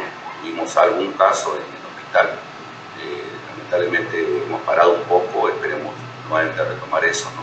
Para evitar otro tipo de tratamientos quirúrgicos más extensivos. Sí, definitivamente vienen cambios y yo creo que esta década, después de la pandemia, habrá mucho más porque la biología molecular se ha desarrollado mucho más a raíz de todos los estudios que se están haciendo a través de este virus, de esta pandemia que ha habido. Y acá hay una pregunta que nos refiere, ¿cuál sería la explicación de la fisiopatología de la calcificación benigna a diferencia de la maligna? Bueno, existe una fisiopatología para la calcificación. Hay que entender que la mama es una glándula que produce secreciones, y entre su función principal es la de producción de leche. Entonces, a la hora que se hace el estudio de estas secreciones a través de los conductos o en los lobulillos, ¿qué encontramos? Aparte de calcio, que se puede encontrar, encontramos hasta minerales, ¿no? Encontramos diferentes tipos de minerales. Entonces hay mucho contenido, mucha célula proteinácea. Entonces, muchas de estas sustancias durante la vida o con alguna injuria adicional, a veces simplemente es un hematoma y luego presenta una calcificación, se desarrolla una calcificación. Más bien sí hay un tema que nosotros decimos microcalcificaciones es sinónimo de cáncer. Y cuando tenemos a la paciente que viene post neoadyuvancia, a veces decimos han aumentado las microcalcificaciones, ha aumentado el cáncer y no siempre es así. La microcalcificación en el caso del cáncer nos habla de muerte celular, ¿no? Entonces ahí sí en el cáncer la microcalcificación se relaciona más con muerte celular. Y curiosamente en algunos cánceres según su tipo celular a veces la microcalcificación en vez de aumentar disminuye, ¿no? Disminuye y lo que aumenta es la masa. ¿Por qué? Porque hay ahí una enzima que genera algún tipo de cáncer que es la proteinasa, ¿no? Entonces, a veces la microcalcificación no cree que van a aumentar en la evolución del cáncer y a la disminuye.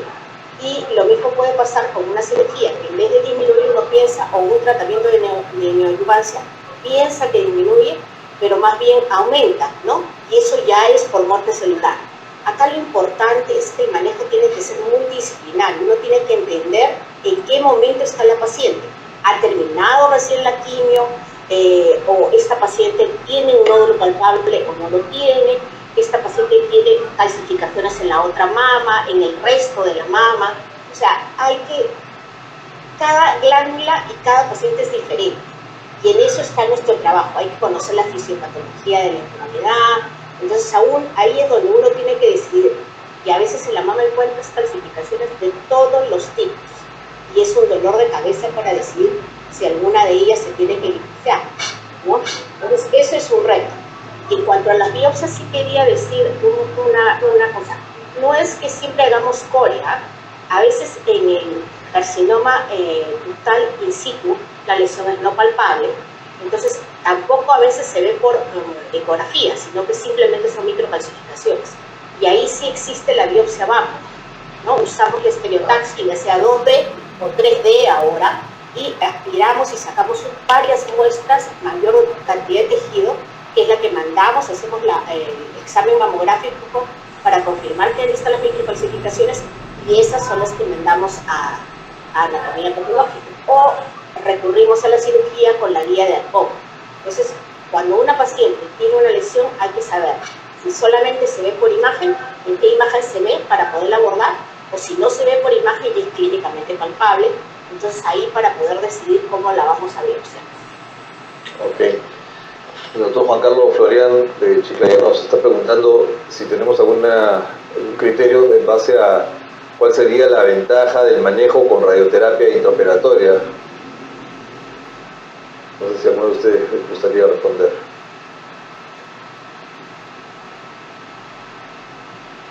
Lo que pasa es que la radioterapia intraoperatoria se está usando, nosotros en el Regalete no estamos usando todavía. Sé que se usa en hospital de neoplásicas, ya se ha empezado a usar, pero la ventaja básicamente es el manejo ambulatorio del paciente, ¿no? Que en un solo tratamiento, en una sola sesión, podríamos tratar al paciente, podríamos sacar el tumor. Si lo mandamos a congelación, tenemos bordes libres, podríamos hacer la radioterapia intraoperatoria y prácticamente el paciente estaría tratado, ¿no? Si la lesión es pequeña, el paciente podría irse a casa solamente con su tamoxifeno o con su anastasol, ¿no?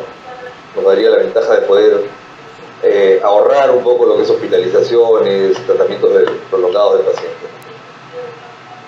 Y tenemos también otra pregunta. Dice, en caso de pacientes con antecedentes familiares de carcinoma infiltrante, en el caso de que la paciente sea mayor de 40 años, ¿el control sería solo ecográfico?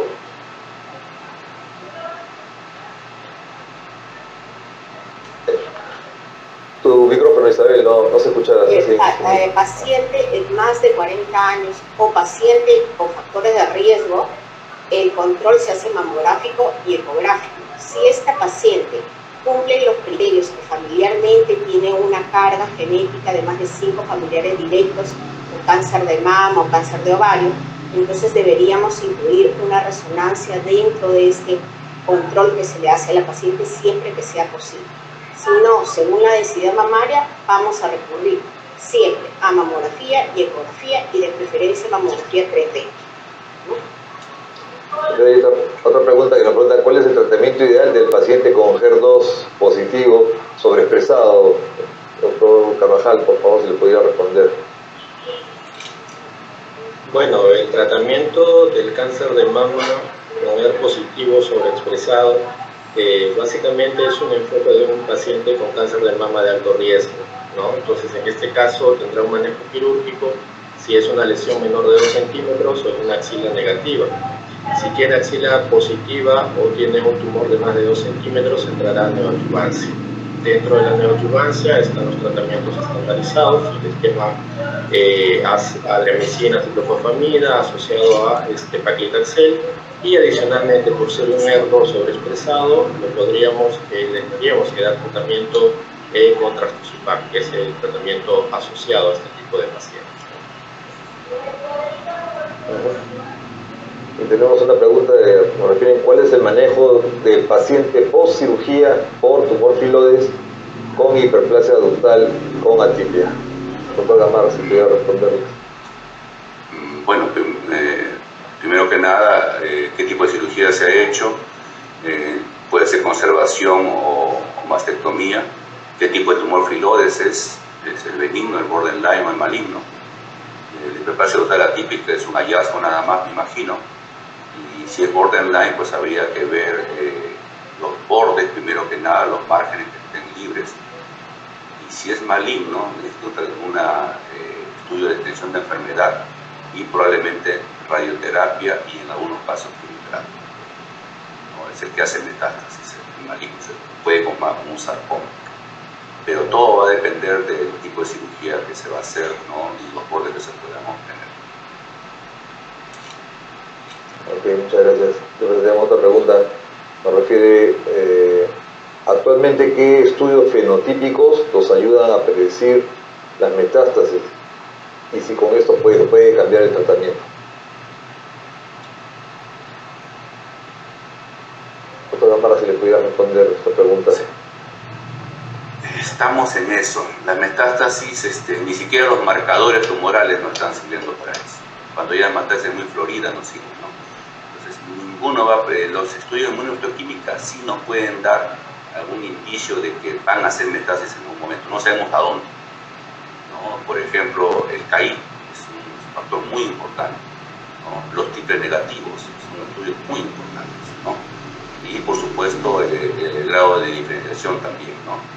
Los indiferenciados, los G3, ¿no? Son básicamente lo que tenemos. Pero en base a eso, justamente, que por el riesgo de enfermedad a distancia, damos la quimioterapia, ¿no?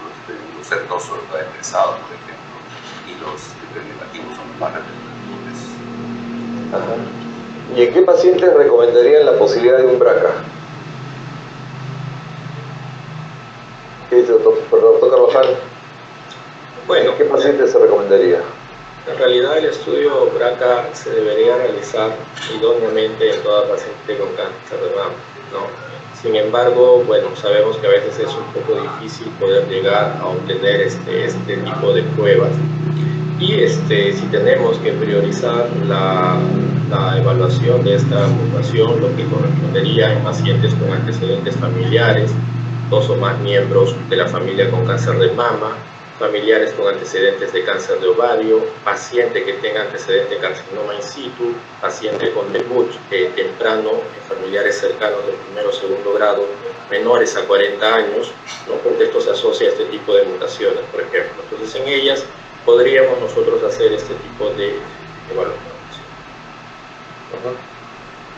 Doctora Emma Isabel Torres nos pregunta, ¿el manejo del nódulo de mama presumiblemente benigno sugieren el uso de mamotón o mejor la cirugía abierta?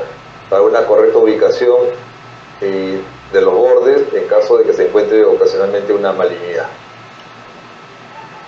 En el nódulo benigno, nosotros en el hospital no hacemos uso de la biopsia al vacío, o sea, no hacemos excisión. Y el tamaño límite que le ponemos cuando usamos biopsia al vacío para la extracción de un nódulo es que sea menor de 2 centímetros, ¿no? Para poder sacar completa toda la lesión. Pero eso es como parte de un manejo benigno. Sí hay sitios donde se hace, ¿no? Por ejemplo, también inclusive si fuera un carcinoma que es visible por ecografía, se puede hacer la excisión completa de la lesión con la biopsia al vacío, ya sea el suros o el mamotón, pero nosotros no escogemos ese tipo de abordaje todavía. Pero para mamotón o para suros, menos de 2 centímetros. Ese es el top 1. Ok. Bien, muchas gracias. Si no hay más preguntas, les agradecemos a los expositores, doctor Fernando Carvajal, doctora María Isabel Torres, doctor Mario Gamarras. Muchas gracias por su presencia, por su participación. Y cedo la palabra al doctor Iter Sandoval. Como habíamos visto, bastante productiva, trataba con expresiones excelentes que necesitamos, un tema muy importante, y en este sentido quiero hacer felicidad y agradecimiento a nombre de la Sociedad Peruana de Ginecología y sobre todo a nuestros profesores, ¿no? La doctora María Isabel Torres Alcón, el doctor Fernando Torres Alcón, mi amigo el doctor Mario Saludos, Gamarra Saludos. A nuestro coordinador, Instituto Villalonce, que han sabido llevar un tema, como decía, importante, de una forma bastante sencilla, que estamos haciendo muy productivos para el igualmente, quiero agradecer a quienes nos han seguido esta noche y invitarlos a nuestra próxima reunión, que ya fue. Gracias a todos y buenas noches. Buenas noches con todos. Muchas gracias. Gracias. Buenas noches, muchas gracias.